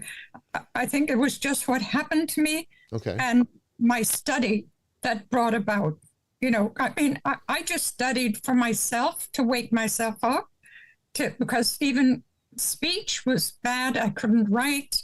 My handwriting was like a child. I was a grown up in a child in an adult's body and had to learn everything again. But it was through my own investigation that woke me up. And then I just thought, oh my God, I've got so much here in all these years. I must share them with other people. And that's what my readers are so happy about. That what is the one expression that comes the most? That probably I get mental blocks now. Oh, you're fine. You're fine. Understand. I get them, and I don't have a brain injury, so it's okay. Take your time. It's probably age related as well. And you've created a new science of life, a total different aspect of what life is about. That's what they're saying to me. New perspective on life. You have created a new perspective on life in general. That's it. So you see this as just something that happened, and you, instead of succumbing to it, you took this as an opportunity to become something greater. That's how you see it. I don't see myself as greater either. I don't see. You don't see your insight now as greater than before? Oh yeah, my insight. That's what I mean. But not me. Like I'm just an ordinary person, like everyone else. Oh yeah, sure. I understand that. Jamie suffered a great trauma, not a brain injury, but just about everything else that could happen. Yeah, you want to share a little bit of and how it kind of changed you, but from I a had a different concussion, but nothing. nothing like that. Yeah, but you were split in two. That's not anything Almost to shake a split in stick two. at. Yeah, I had a near-death experience back in 2012. That left me, it almost ripped me in half, and I died several times, had to be brought back. And I had a very disturbing NDE, and during the time I considered myself a Christian, but I wasn't really practicing, and was kind of mad at God at the time. But I had a very dark experience during the NDE, and then even when I came out of the NDE, I saw things and felt things that I couldn't understand. And it wasn't until I did my research trying to figure out what happened to me, things started lining up. And I found my way back to the religious life and trying to explain some of the weird things that happened to me. I was able to find the bishop and joined his team strictly as a secular team member to do paranormal research. And then, sat in on a couple of masses, and next thing you know, I'm being confirmed into the church. And it never would have happened had I not had I not had the accident. Do you see it as being like sort of divine will, or do you see it as like she does, just something that happened and you made the best of it? Mine's a little different from Jessica. I believe that God, I've said it before on this podcast, God kicked me in the ass because he wanted me to go a certain direction, and I kept fighting him on it. And I still struggle with it just like everybody else does. But I was able to understand things a little different. I still struggle with anger. I wish I didn't have... I wish I could let a lot of that stuff go like you've been able to, Miss Jessica. But I still struggle with anger issues, doubts, fears. Although I don't fear death like I used to. And I don't grieve like I used to when someone passes. I feel their loss, and I feel for their families, but I know that it's just the beginning. So, that's good. A lot of things you researched, I've researched too. I believe you should definitely keep an open mind, and all information is good if you know how to use it. So I applaud you on being able to do that research, and you didn't have the distractions of your former life to keep you in these paradigms. You're able to expand out and look what you've done. And now you're sharing it with everybody. Yeah. I've got a question for Chris. Mm-hmm. Chris, I'm not going to call you Father. I'm going to call you Chris. It's your real name. Do you feel that the church teachings now should include our conscious power and how it can heighten the human potential? Like we all know that we're all energy and we have vibrational frequencies. And those frequencies I have established, and I wrote all about them in my book, that actually St. Paul was the one that spelled out, but in his own language, if it was his language, or else it was translated, he meant that people are on different dimensions. Like one person who's a clairvoyant would be on one metaphysical dimension, another person who can read Latin and they've never spoken in their life or never studied on another dimension. I have that example in the book, actually. But I feel that people should be taught about our human potential spiritually. Like that we are spiritual people housed in a physical body. And the school should be taught this as well. And well, if only schools taught anything that mattered, but especially Catholic schools. But I don't know. Look, I think there has been. It's hard for me to answer because I know it's like grasping after difficult concepts, but straws. I think that. Look, I think that when we say the church, there's a tendency to think, what do these cardinals, bishops, priests, what are they indoctrinating people in and all the rest of it? Now, look, I think there was a time, and from an Irish context, and I do understand the Irish context probably better than most. I get that, but that was really a very narrow window of in the context of God, a very narrow window of human existence. So I think you and I would find some common ground in wanting to reject certain approaches, but we must also remember that the church includes the people of God as well. And I'm obviously I'm Gen X, so I'm from a different generation of priests than you would have grown up with. So my frustration is actually that it's the people of God who are actually stuck in these paradigms. It's very difficult to, and everything's given away to what the church going to do about X? What's the priest going to do about Y? I'm like, hang on a minute, So I suspect that we're coming from the same position in many ways, because my call, and not just mine, priests of my generation would say, why are you asking me what I'm doing about growing the church? What are you asking me about? I mean, look, I'm happy to pray for you. That if you say, would you pray for me? Obviously, we pray set times of the day, and we're happy to include you, as any Christian should, in our prayers. But what are you doing to develop your prayer life? What are you doing to satisfy the baptismal ministry that you received when you were baptized?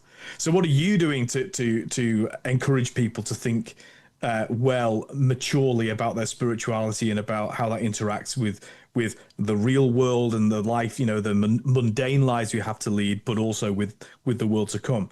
So although I'm a very traditional Catholic, Latin Mass guy, right? Because I'm traditional, it goes back before Victorian times, and to say, what are you doing to be discipled in the way of Christ? I think that's what St. Paul is speaking into, and what you have in the life of the church, you have these two big figures, St. Peter and St. Paul, and they are in a sense very different. How we think about the Petrine ministry is it's kind of it's stratified and ordered, and it's authority and it's hierarchical. The problem with that is you can end up becoming petrified, right? Too rigid. With St. Paul, we have the opposite. He talks about the dynamus, the power, where we get the word dynamite from. He's all zeal, and what we need is those two things in harmony with one another. So you have the zeal of Paul, but also we do need some structure. Otherwise, people are just completely, left in that, like you were after your brain injury, in that, oh my goodness, I've got to find something to make sense of the world again. And I think, the church ebbs and flows between those two poles, if you like, of St. Peter and St. Paul. I'm talking about the archetypes of that, not the actual people, although, I'm happy to talk about those too. And there's been far too, in the 20th century, or the 19th and 20th centuries, partly as a response to what had gone on in the 17th, 16th, 17th, 18th centuries, we've not been in the best mode of the church. And so, but we've got what we've got. There's no point me saying I wish I was born in 1492, because I wasn't. So, I encourage people to engage in their spirituality, but I think there are safer and less safe ways of doing that. And I think, the church is there to provide really what the church calls people to believe is pretty much within the Nicene Creed, with a few, obviously, the theology is a broad area. So, but really, it has very little to say about how each individual person should interact with their spiritual life, because that's really a conversation they should have with their priest. This is why, again, the Orthodox Church are much better at saying, you need a spiritual father to develop you. In the Western Church, we believe that of the clergy, but we've not passed it on to the people. We've talked a lot about on this show that metaphysics is not necessarily something that the church has emphasized enough in this in its yes. I applaud you. You're among friends, Jessica. But in previous times the church put too much on metaphysical for its own power as well, right? So there's a balance to be struck. What about reincarnation? Another person I fell in love with, not just that canon. You must know of Origen, that wonderful. Oh yes. Desert Father. Yeah. I fell in love with him, and he said every soul comes into the world strengthened by victories or weakened by the defeats of a previous life. That was Bishop Origen, and he was persecuted and died in prison. A beautiful bishop, one of their own bishops. Wouldn't that make it that they would open up the doors then for people today to have reincarnation included in dogmas? Why is it left out? I do not understand, and yet I do. I can probably answer that. I don't think it's going to be necessarily an answer that you would like, but I think I have the answer that will explain why. The church focuses on one thing, salvation. It doesn't really care a whole lot about all the other aspects of the supernatural or the spiritual world. It really just focuses. Its goal is to make salvation possible in the most efficient way that it can.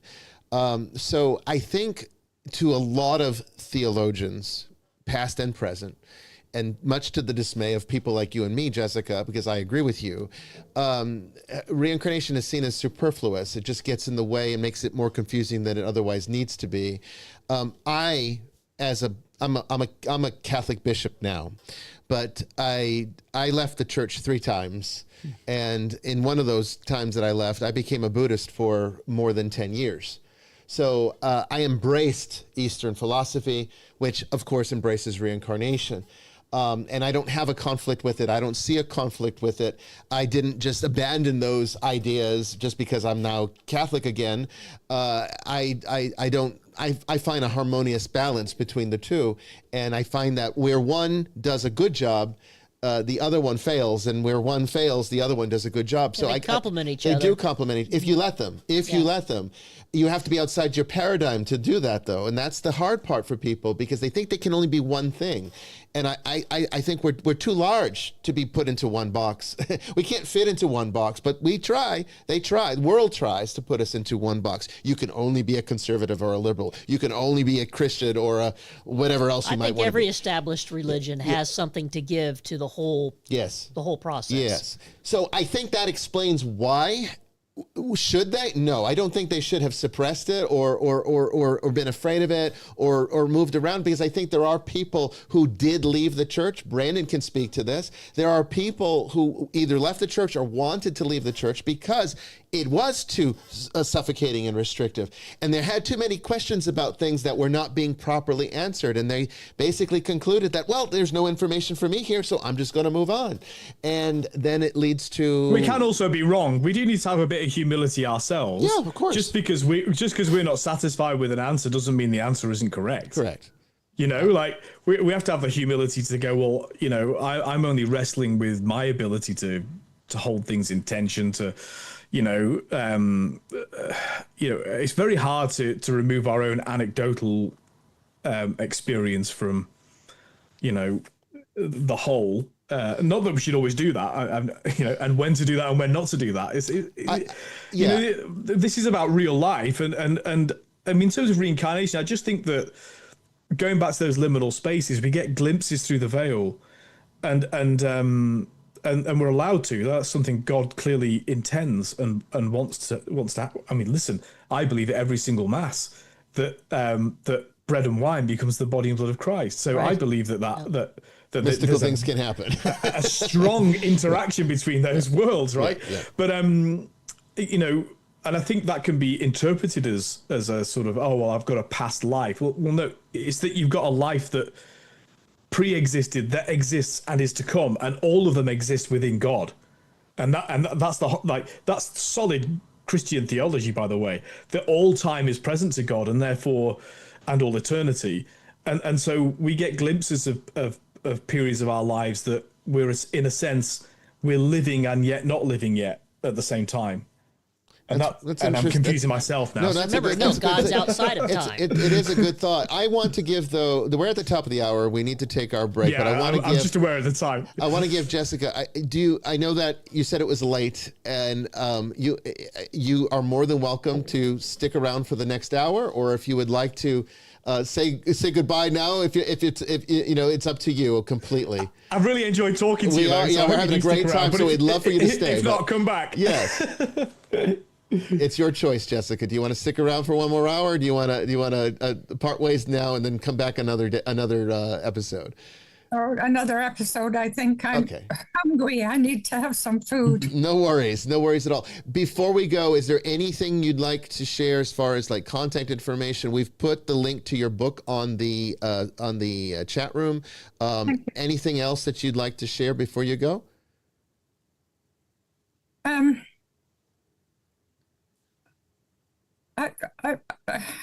I would like for people to read the Gnostic scriptures, which are pre-Bible. I plead with people, please read those. These are the genuine writings of Jesus, Mary Magdalene, Paul, Thomas, Philip, John. And I don't think so. They're housed at the Coptic Museum in Cairo, Egypt. And they should be included in theology. Oh, they are now, in fairness. I've got a copy in my own library. Oh, that's good. But that was your own individual wanting to do it, your own. We spoke about it at seminary. We mentioned at the seminaries. They're not secrets. Oh, so now they're open. They're more open to it today. Yeah, they'll more. You got to be looking for it. I think they're not going to preach it from the pulpit, but they will definitely. In my first day in seminary, I'll leave you with this. My first day in seminary, it was philosophy class. That was my first class on the first day of seminary, and when we walked in, they had an atheist professor teaching it. And she came in, and the first thing she said is, we are going to spend this entire semester operating as though God does not exist. If you cannot handle that, then you need to step out of my class right now, because that's the foundation by which we are going to explore these concepts. And it was the most eye-opening thing. We all had to operate as though God didn't exist for the whole semester. That was my first day in seminary. I didn't know what I had gotten into. So they're a little more open today. It's not like it used to be, but there's a long way to go. But anyway, Jessica, I just want to say it has been fantastic talking with you. I can't wait to do this again. Thank you so much for being on with us. And, you said it was a little late to be inspirational. I think you were very inspirational. So thanks again. Oh, thank you. Pure joy. Thank you. Nice to meet you. Yes, nice meeting Shalom. you. And Brandon, you're beautiful people, all of you. oh, well, we feel the Thank you. same. We feel the Right same back about at you. you. We feel the same about you. Hopefully Thank we'll you. talk soon. Yeah, we'll talk soon. Brandon will be in touch.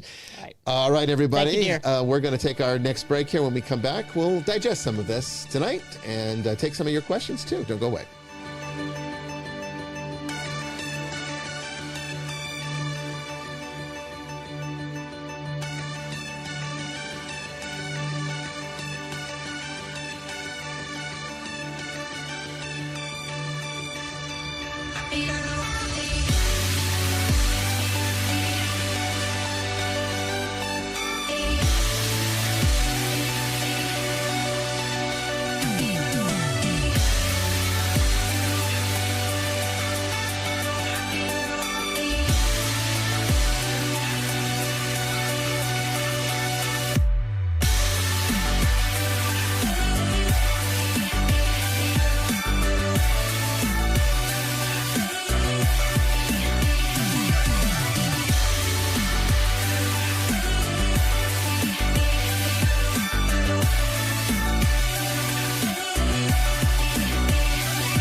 Welcome back to the third and final hour of Vestiges After Dark. Actually, it's going to be a little less than an hour because we went over on the last break, but that's okay. It was a very good discussion with our guests tonight. We need to unpack some of this. I see the questions coming in the chat, so we will definitely get to some of those and kind of talk about, what we learned here tonight. If you'd like to call into the show, you can do that as well, 207-544-1983. That's 207-544-1983. We'll take you on the air if you have any questions, comments, or stories you'd like to tell about tonight's topic. Don't go anywhere. We'll be right back after this.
Okay, everybody.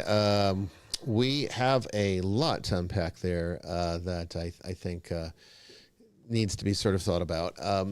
You know, where I find myself very much agreeing with our guest tonight is that the church, absolutely, through its adherence to paradigms, through its ideological struggles to maintain a certain sense of order, certain aspects of spirituality have been de-emphasized, almost made irrelevant at best, and at worst, made forbidden.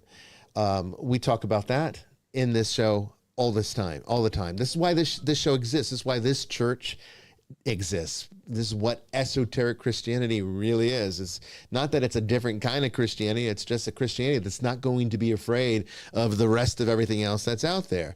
Now, you know, when you come to a church like the Nicolean Catholic Church, okay, I'm not trying to pat myself on the back here or anything like that because I preside over it, but when you come to a church like this, it's already assuming that you're coming here because you haven't found what you were looking for anywhere else. Certainly, if you're just looking for a Catholic experience, why would you come to the Nicolean Catholic Church when there's all these Roman Catholic churches that are everywhere and far more convenient than this one that's in this little tiny place in Atlanta?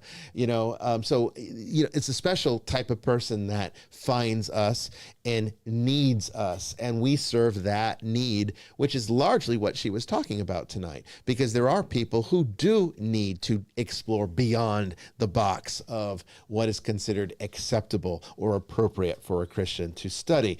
But on the other side of the coin, we can't lose ourselves in that either. Okay. And the church, again, as I explained to her, and as I'm going to emphasize again now, the church, can get a reputation for being controlling and suppressing and having all this underhanded, covert type of approach towards, keeping people in the dark. And that's just not the way it is. The church's role has always been to make salvation to everyone. And that means, unfortunately, for those of you who are operating at a much higher level, a higher intellectual level, a higher spiritual level, you're going to have to come down quite a few notches so that the people that aren't operating at that level can get by too, because you know what? They deserve salvation as much as you do. But there are different types of approaches towards this. The Nicolean Church takes a much higher approach. Conventional Christianity takes the mainstream approach, and both of them have their place. Both of them are good. It's just, I think in some ways, our guest tonight is coming from a generation where it was much worse than it is today. It has improved a great deal. Certainly, let's face it, baby boomers were the ones to leave, right? It wasn't, it wasn't all the generations that came before. The baby boomers were the ones that said, the hell with the church. We're not going to do this. They didn't pass it on to all their kids. Some of them did. A lot of them didn't. Most of them didn't. Most of them do not go to church today and don't think they need to. All right, that's just the way that it is. You got a handful, but the resurgence that we're seeing in the church today seems to be younger people now, which is really kind of Gen Z men, Gen Z males. Yeah, they've been left with nothing to. Yeah. And they need people like you and me. They do. Yeah. They do. They need people like you and they me. have Gen questions. X, man. And they have questions. And they have questions about some of these things that, your conventional pastor is probably going to be like, oh, no, you can't talk about that. So she makes a lot of good points. Some of the points I don't agree with. And some of them are, historically wrong. I'm going to be fair. I'm not trying to disparage her in any way. I think she really is making, is giving us a very honest point of view. Very sincere. Where she is historically wrong, and I need to say this just for the sake of the audience, is that the Gnostic texts are not older. Okay, they were written between the 200s and 400s AD. Okay, the Gospels were written from the late 50s all the way to the mid 90s AD, and the epistles of Paul were early 50s, maybe even the late 40s. So you're talking much earlier. So the primary reason the Gnostic texts were not included in the canon is not because they contain such subversive material that the church can't let anyone know it. That's Da Vinci Code crap. It really is. The reason it wasn't included is because they were so incomplete. A lot of them were not really good quality writings, and almost all of them were so new, so contemporary, that they were not. The canon had already, what was already considered to be established text was already very much so much more ancient by this point that they were like, we don't need all this new stuff. And then again, a lot of the new stuff bypassed the things that were already considered to be the established oral tradition of the church that everyone takes for granted today, because we were not part of that oral tradition. We just have the scriptures passed on. So it looks from a certain point of view that all of this was suppressed. It wasn't suppressed for the reasons that people tend to think it is. As far as reincarnation, of course there was speculation in the ancient world about those kinds of things. The ancients didn't live in a vacuum. They got around. The Library of Alexandria contained, it was a meeting place of people from all over. Certainly there were people from the East that came over and shared ideas. The Gnostics were not, it wasn't a foreign concept to them, these ideas. Did Judaism have a strong influence on what became the established? Of course it did. And Judaism doesn't have a framework for reincarnation. It barely had a framework for salvation.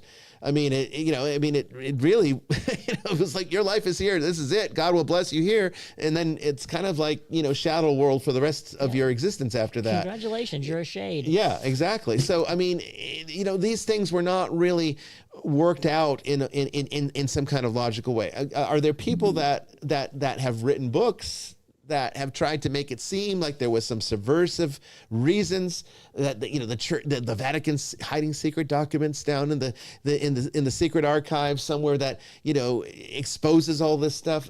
Of course there's people that have written that. Dan Brown's one of them. Of course, it makes for good entertainment. It's really dramatic, but it's not historically accurate. And the problem with conspiracy theories is, they're completely unfalsifiable because look, we've just seen. I mean, I shouldn't say that they're based on technical facts, troubles. loosely, yeah. We'll end up with technical troubles if I say the current one that's just been debunked. I won't say the name, but a person who may or may not have killed himself and might have had files. Actually, we've now got people who most people would say are incredibly trustworthy people saying, there's nothing here. Now, Jamie and I will go, I'm sure that's right. Because we've been in investigations like the conspiracy theories are much more interesting than reality, right? Yeah. But the problem is though, once you get two people who everyone was saying, oh yeah, they'll get to the truth of it, and they go, actually no, it's there's no conspiracy. Oh, they're now part of the conspiracy. You just zoom out one more level. Yeah, there's no putting it to bed. Yeah. No. So you have and also she's from a particular context too. I mean, I really like her, by the way. So I hope that came across. She's like my grandmother. I mean, she's actually younger than my grandmother would be, but my grandmother was from the west coast of Ireland, and they grow up in.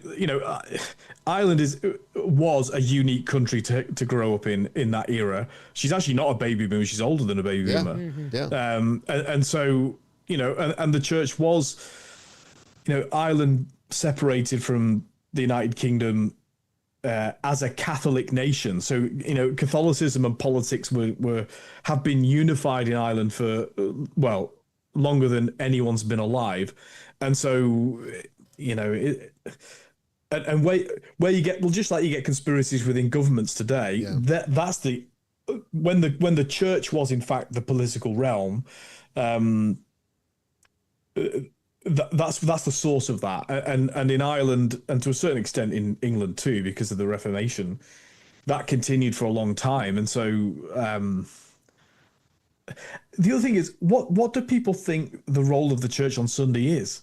I think the church also founded universities so people can study stuff. I think people think it's about control, and even though control was certainly something that was done. I mean, I certainly heard my share of stories, of my father, and who is a baby boomer, and having been forced into the Catholic schools of that era, with the nuns and the brothers, erasers being thrown at students when they're not paying attention. Of course, erasers in those days came with a little wooden piece. It wasn't just a piece of rubber. Well, they did that at my non-Christian school too. So yeah. Well, I mean, I guess it's things that. But the point I'm trying to make is, there was a rigidity, an extreme sort of just an extremism that really was off-putting. Because people were more rigid altogether, including the church. Yeah. So, of course, church schools had corporal punishment. Every school had corporal punishment. Right. But look, I get it. So I've got a lot of sympathy with her, and she's probably, she's wrestling with more than one demon. I say that in the non-exorcist sense. Aren't we all?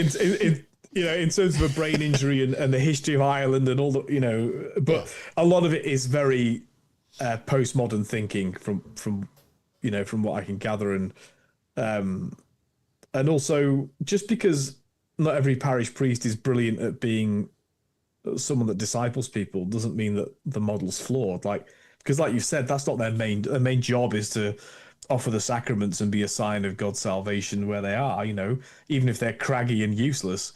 That's the sort of. Well, I blame the church provides that function. I hate to say this because I always sound like a broken record and I sound so one-sided and nasty about it, but I'm really not trying to be. It's just the fact is I do blame the Protestant Reformation again for this because they were the ones that emphasized that church was just teaching, and the mystical aspects were lost. They were okay, and then they're vilified. They were. Yeah. They were. And that's like you were talking about, Father, as metaphysics was overemphasized at one time. Yeah, hyper-rationalism. And it went way the other way. Yeah, and then it went the other way. And Erastian thinking. Yes. Yeah, humanism. Yes. And so the same thing we're seeing today in politics is the same thing that went through the church, over the last 2,000 years of these extremes taking over and influencing people's lives. And then, of course, conspiracies get written about them and people from later generations start to read about this and speculate and then you got more of it. So it is what it is. But I think what the important thing is to remember is that the church's role is, yes, there's teaching involved, but it's also an experience with God, which you will not be able to have if you're putting up walls because you can't look beyond some of the dynamic there. I did get a sense with our guest tonight that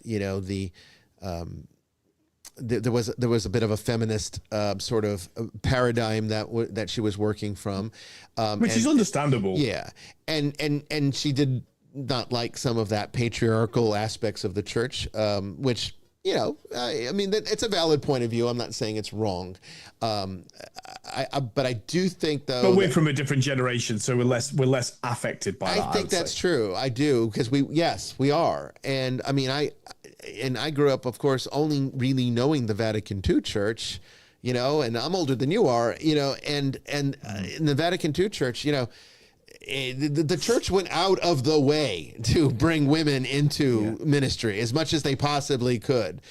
Could they ordain them priests? No. But they, short of everything else, they did. I thought that's what she was going to ask me, by the way. Maybe. Yeah, if you didn't know where that was going. But I think those are things that are important to unpack. And I'd like to actually maybe talk about some of those points at a future episode with her if she would be willing, because I'm not opposed to those viewpoints that she has. I just think that they are somewhat or afraid of them. Yeah, or no, I'm not afraid of them. I'm not threatened by them either. And I think at least 75% of what she shared, I found myself more than fully agreeing with. It was just a smaller amount where I think was not that she's wrong, but somewhat, I think, influenced by the experience she had, like you were been talking about, the Ireland experience, and of course the generational experience and all these things, that maybe sets up some barriers to realizing that, well, the church isn't really doing all these like conspiratorial things. Or actually, what happens is you end up seeing the sort of magical things in what you're researching, or in the alternatives, shall we say? Yeah, of course. And what I was trying to do was reawaken, and legitimately so, but this wasn't just a tactic. I believe this needs to be done. Of going, no, look at how amazing what Orthodox Christianity is. Like, we believe we're made in the image and likeness of God. Like, that's a monumental idea. Yeah. You know, and just because we've heard it so often, well, that's passé. What's the novel thing? Like, the human brain has a real, especially, you know, a brain like mine, has a real tendency to go, what's the new thing? You know, what's the new and interesting thing? The only thing I would add to that, Father Chris, is nowadays, and I can speak from experience and no harsh feelings or anything towards Protestantism or anyone who still is in that area, but when you're taking the mystical aspect and the pendulum swings in the other direction, when we're told we're made in the image of God, we're told in a literalist way that we physically, as humans, look like God. So like I said, the pendulum went from one direction where it's a little too metaphysical. To a certain extent we do, though. The incarnated God, we look kind of like him, right? You know, but we do. But I know what you're saying. I get what you're saying. But all I'm saying is that there's a tendency. You know, most people would rather watch a new sequel than watch the same film over and over again. And so, you know, I mean, I'm sure all of us have our favorite films we like to watch over and over again. But and that's, in a sense, that's the call of the church, is to tell the same story over and over again, but to do it. Well, because it's the ultimate true story, it's to do it in a way that engages and enchants anew. And I think, so I can be critical of the way the church has operated in not being so inspired or re-enchanted in each generation to go, gosh, this is an amazing story. But like I say, this isn't a critique of her at all, because we did not grow up in that same milieu. I grew up in an environment where the default was that you didn't go to church, that no one went to church, no one you knew went to church. And so, in a way, I suppose Orthodox Christianity was the novel thing for me to learn, you know? And I'm using Orthodox with a small O. You know, I'm talking about mainstream Christianity. And so... so we're speaking from different kind of times, really. You know, perhaps what would have been a better interpretation of being made in the image of God would have been to say we're made in God's nature. Yeah.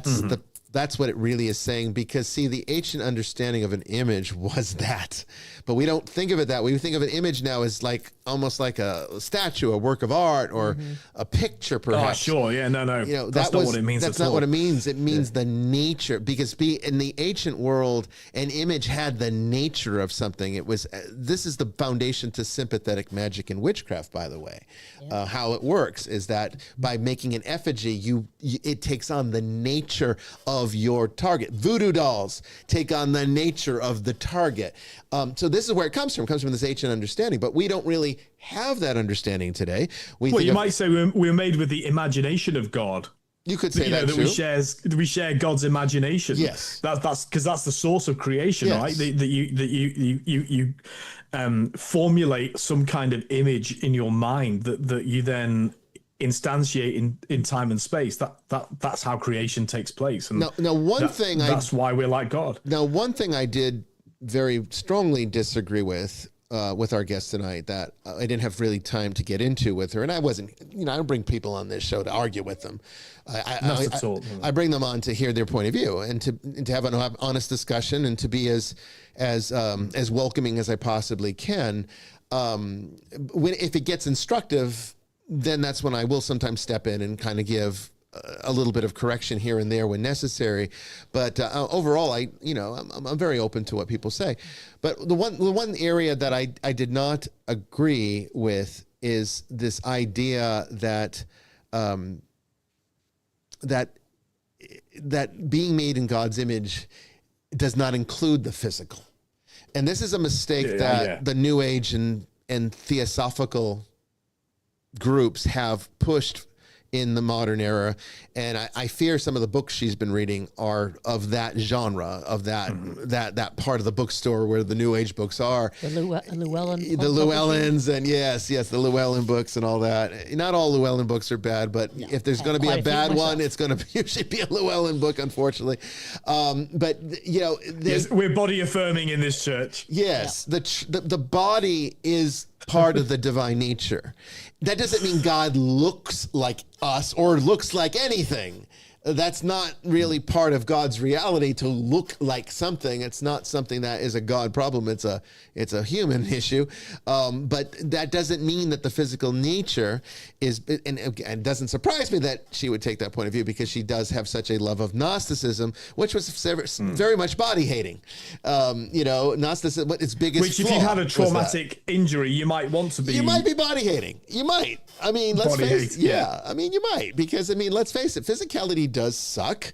I don't know about you. And your body lets you down. It does. I mean, I like eating. I like eating, but I don't like going to the bathroom, right? Look, let me tell you about something called perimenopause. Let me tell you. Yeah, you'll want to shed your body real quick. That's trust me. Ladies, can I get a hell yeah? Yeah. This has been miserable. I can imagine. Even just normal functioning in that department's not very pleasant. Getting older and then put everything else on top of it. I mean, I remember my mother, having horrible, menstrual cramps that made her scream. It was horrifying to watch as a child, and it's like, boy, my God. That would be disturbing. Physicality. And she would scream at the top of her, her cramping was so bad. That's horrible. And it's like, physicality does suck. I mean, let's face it. All of our problems are the result that we're pretty fragile, and that's because we're physical beings. But that doesn't mean it's not divine. That's the fallen nature aspect that we have to understand. Otherwise, God would not have taken on flesh. No, of course not. God and resurrected the body. Yes, the body's resurrected. Yeah. It's really important. Just like, and of course these things are connected. Just like Protestants get caught up on, Jesus died for my sins, which is true. Yeah. It is true. Did everybody hear me say that? That is true. But it's not the end of the story, because that makes sense of the cross. It makes no sense of the resurrection. Yeah. So, because the question, God's died for your sins, but actually has now come back in the flesh with the wounds you inflicted on him, and you did, and I did. Right. And greets you with peace. So, in other words, the restoration of humanity, or through the resurrection of Jesus Christ, the Gnostics would love the cross. Bit more of a problem with the resurrection. Well, because that is in fact the affirmation of the bodies and not of the body. Evil things to be escaped. I mean, because I know that people that get into that type of thinking, where it's all a spiritual reality. I hate. By the way, let this be known. I think Father Chris will agree with this, but I hate the modern day New Age axiom that says you're a spiritual being having a physical experience. That is bullshit. It's garbage. It's garbage. It's bullshit. Yeah. It's bullshit. I just say, could you just draw me the line between the two? Yeah. Well, there you go. There you go. I'm waiting. I'm still waiting. It's all spiritual existence. There's a physicality. I'll change your spirituality by stamping on your thumb. There you go. There you go. You nod your head and I'll hit it. So we'll see how your spirituality is affected by that. That's right. Yeah. But the whole point of St. Thomas and him doubting that the resurrection occurred and saying, I won't believe it until I put my fingers through the nail marks and Jesus appears and lets him do it. That's to affirm definitively that it is the same body. It wasn't a ghost, even though it could do ghost-like things like pass through walls and sometimes even appear in a way that they didn't even recognize him until he said something a certain way. So clearly the resurrected body is not with the same limitations that we typically equate to human bodies now. However, that doesn't mean it wasn't the same one, because it was the nail marks. And now, of course, these theosophists would say, oh, well, he could eat. It was, oh, yeah, he could eat. That's right. He could eat. But, these theosophists would probably argue that, oh, well, that was changed because they had an agenda. They'll make stuff up like that. And of course, come on, where are you getting this from? This is just nonsense. Because that's what's in there. And you can add things and say, well, it shouldn't have been there. Okay, well then prove that. But the burden of proof is on you. The fact is that's part of the ancient document. Correct. Yeah. Yes. Yeah. That's exactly it. The burden of proof is on you. If you want to say, oh, that's Something's a conspiracy, where's the evidence? Because 2,000 years, this is what it's been. So you're telling me 2,000 years later that it's wrong? Well, you're going to have to come up with some pretty significant proof to say why. Show me you're working. Yeah, show me the work. Yeah. Brandon, you had something to say. I'm sorry. Yeah, so we have a question up thread, and it's kind of like she had just had mentioned that I'd never heard of, but the question comes from Paula. The Black Jesus, Yes. New to me too. I've never heard of that. The Black Jesus. I've watched a lot of History Channel, and I don't remember any kind of theory of this. I know of a lot of things that are referred to that way. I don't think they're all the same thing, though. I remember I had a good friend in high school. Who I reconnected with on social media many years later, a black man, and at the time that I knew him in high school, he was just basically as far as I knew, a regular Baptist Christian. Nothing remarkable about his faith then, just what it was. I'm not sure he was all that practicing, but it just was. I mean, this was a Baptist school, so I mean, it was what it was. But he obviously he went to military. He went into the military and came out. And having been exposed to the world, his views changed, and I think he was starting to sort of become sympathetic to Islam, if I'm not mistaken, if I remember correctly. I could be wrong. I could be mixing him with someone else, but he was looking at something else. What Christianity was not his forte that much anymore. And knowing that I had become, a priest and subsequently a bishop, he was kind of curious about it, but also maybe a little bit critical, and he would come on in some of the discussions I would present. This is way before Ghost Adventures and everything. So, my Facebook feed was pretty much just a small circle of people. And so I would put, different theological ideas, and people that I had connected with over the years would come in and comment, and he would comment on some.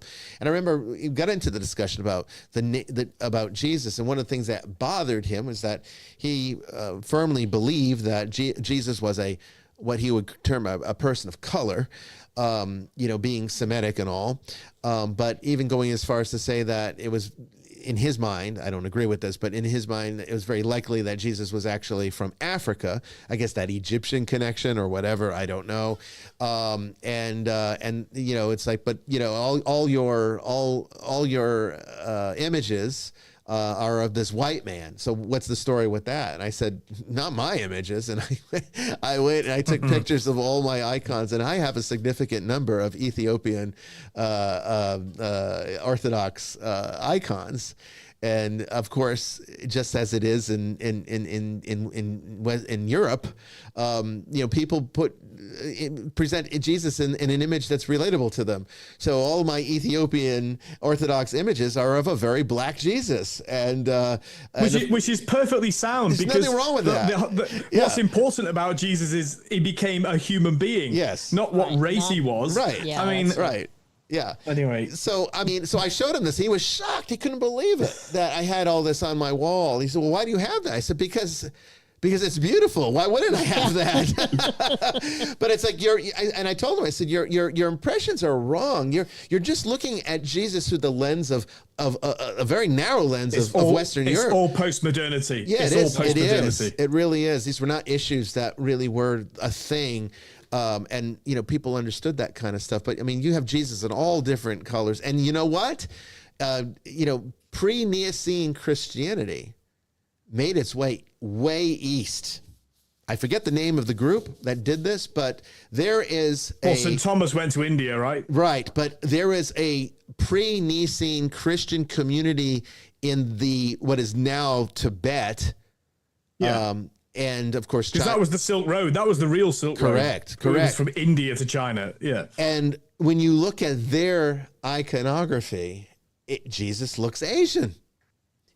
He's got an Asian look. And you know what? That's how it works. So naturally, when you go to Europe, you're going to see a white Jesus. The irony of it is, if I'm not mistaken, Father, correct me if I'm wrong, But wasn't the quintessential image of Jesus that we have in the West the son of one of the Borgias? The Borgia. I mean, I think so. I think it was one of his that's sons, true. right? Yeah, I think it was. Yeah. I forget his And name. again, It why would be a wouldn't it Borgia. be? It was a Like, Borgia. So they paid for it all. Like, but it's like the image we have of Jesus is really not a very good man.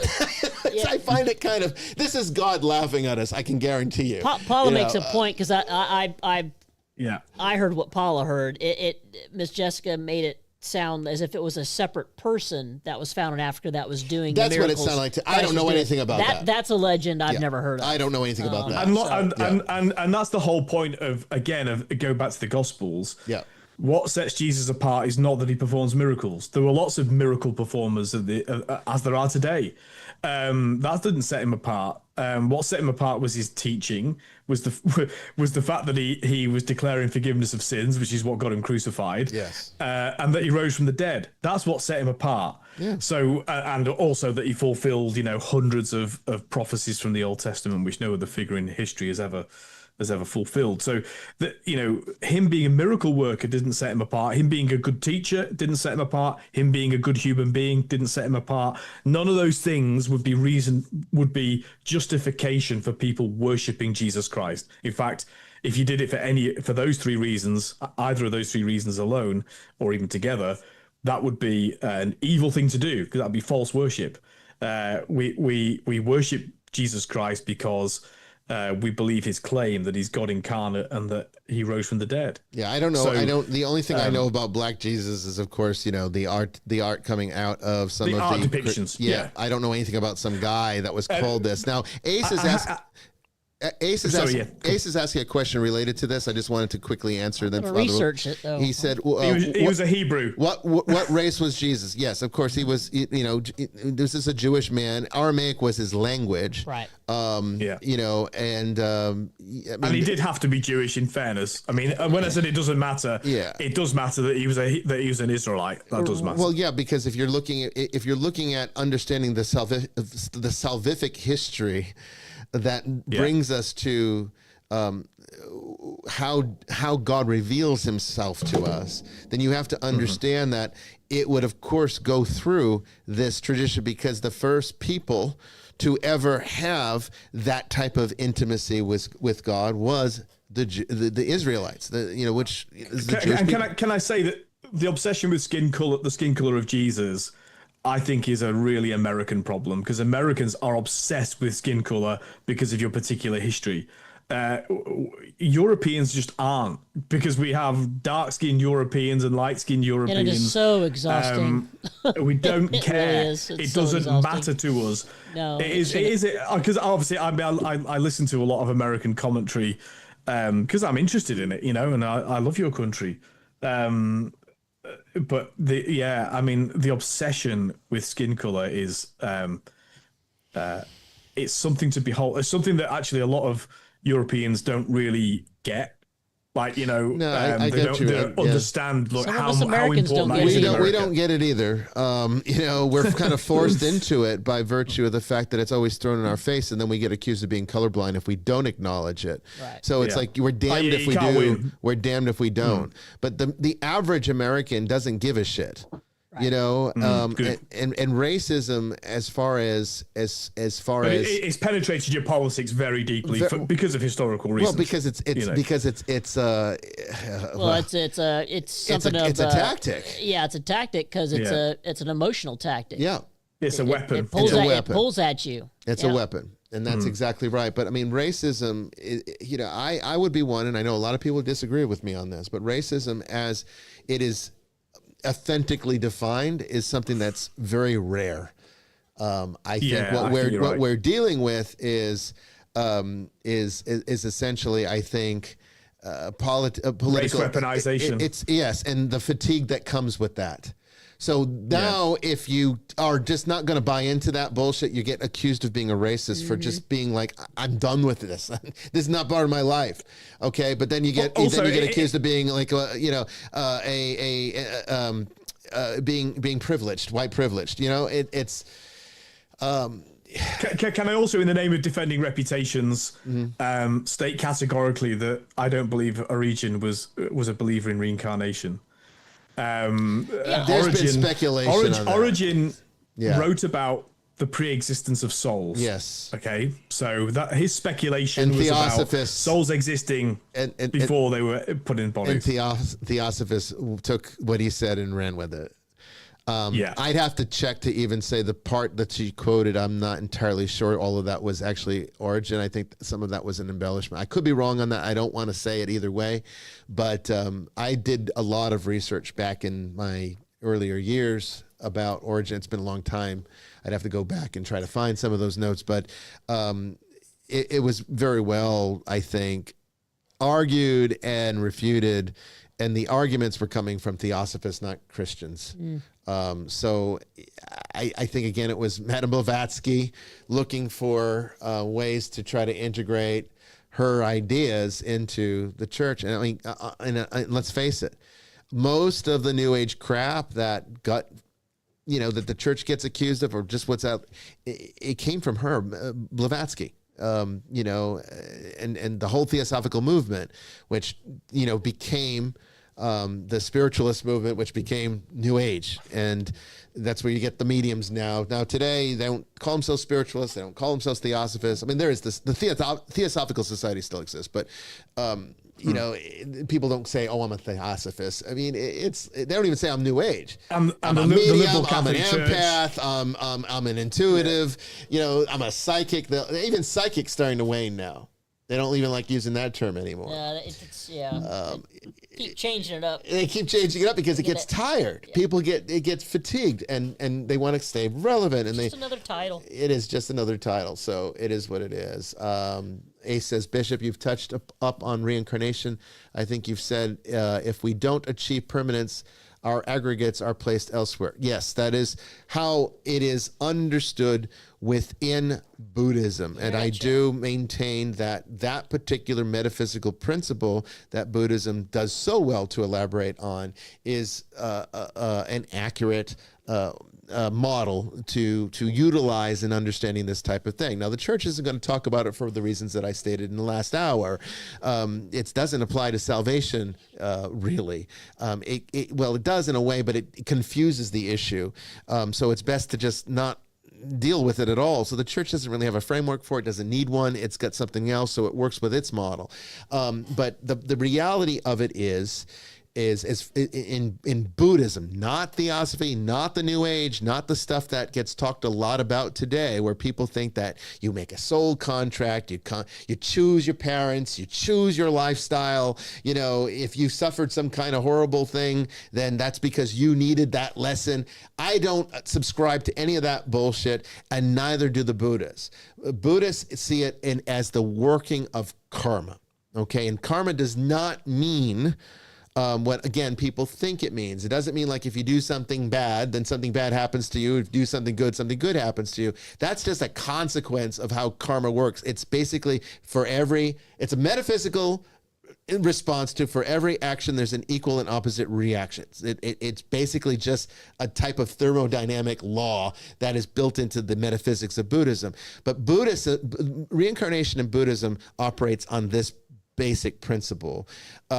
You are made up of the aggregates. That was one of our questions in the first hour. You're made up of aggregates, okay? Countless different types of these aggregates.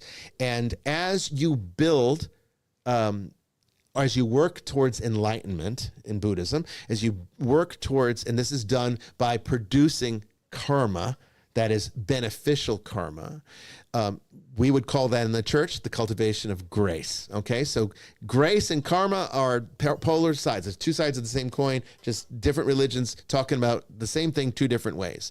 Okay, so you cultivate this karma that works towards the development of non-attachment. So basically, what causes us to become impermanent is attaching to the things of impermanence. And because everything in entropy, the fallen world for a Christian, the world of the Maya for the Buddhists, same, again, two sides of the same coin, different words for the same exact principle. In Buddhism, the way that we overcome this is by cultivating an awareness, by removing those attachments. As we do that, we form permanence. Those aggregates start to stick together. Now, if we attain to enlightenment, then we pass into what is in Buddhism is known as parinirvana, which is the ultimate bliss, which is the ultimate extinguishing. Nirvana literally means extinguishing. The extinguishing of what? Suffering. Okay, suffering, which is the self, because identity is the biggest attachment of all. Don't believe me? Well, what's identity politics all about?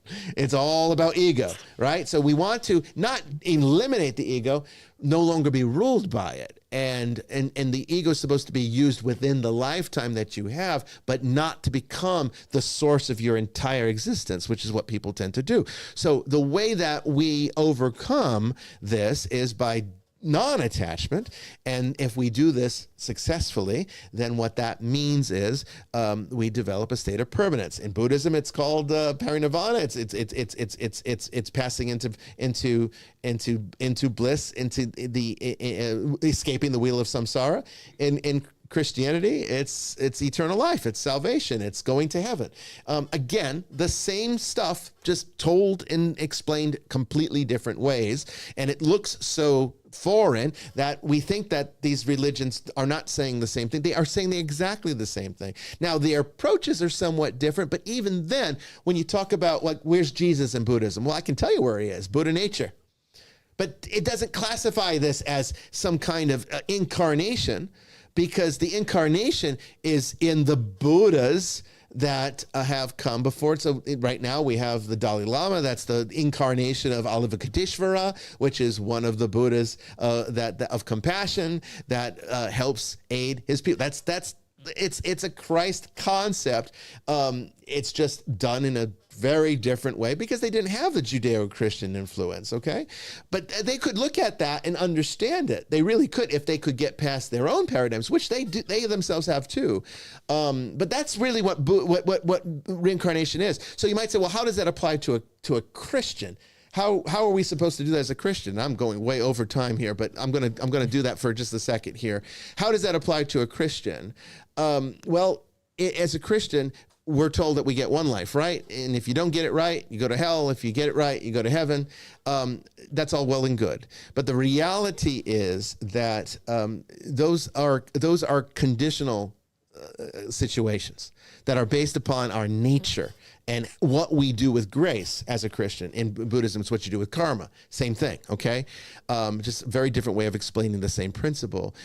If we are to achieve to some sense of permanence, though, which is done through non-attachment, then those aggregates stay cohesive. If enough of them stay cohesive, then yes, you enter eternal life. You do.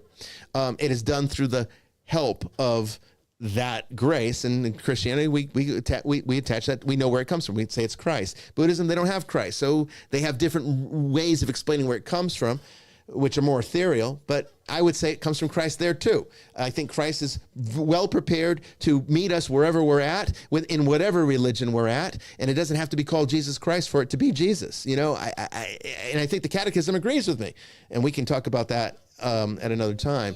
But that's He'll how meet you where you are. Yeah, he will meet you where you are. So, but not leave you there. But not leave you there. That's right. So. Yeah.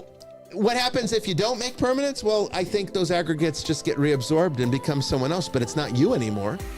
Your experiences might be there, and a new person might take those aggregates that you once had and be formed of them and have memories that came from something that you experienced, but it's not you in this new body. Reincarnation. That's Buddhist reincarnation. Yeah. That's not what they teach you in Theosophy, though, or the New Age. Oh God, I could go on for this for hours, but anyway. Separate show. And you know what? In August 19th, we have our next show, our second summer special, and it's open lines, open topics. If you guys want to go into more detail about this, we'll have 3 more hours to do it. Hopefully we'll get this simulcasting thing worked out. Looks like Facebook was the culprit, because once Facebook died, we have had no issues the whole show. So it was something going on with Facebook interacting with the feed, changing our bit rate, and it was causing problems with YouTube. I don't know how to fix that. I'm going to have to figure that out. But anyway, thank you, everybody. Thank you, Father Chris and Brandon. Thank you, Jamie. Thanks to our guests. What a wonderful guest tonight.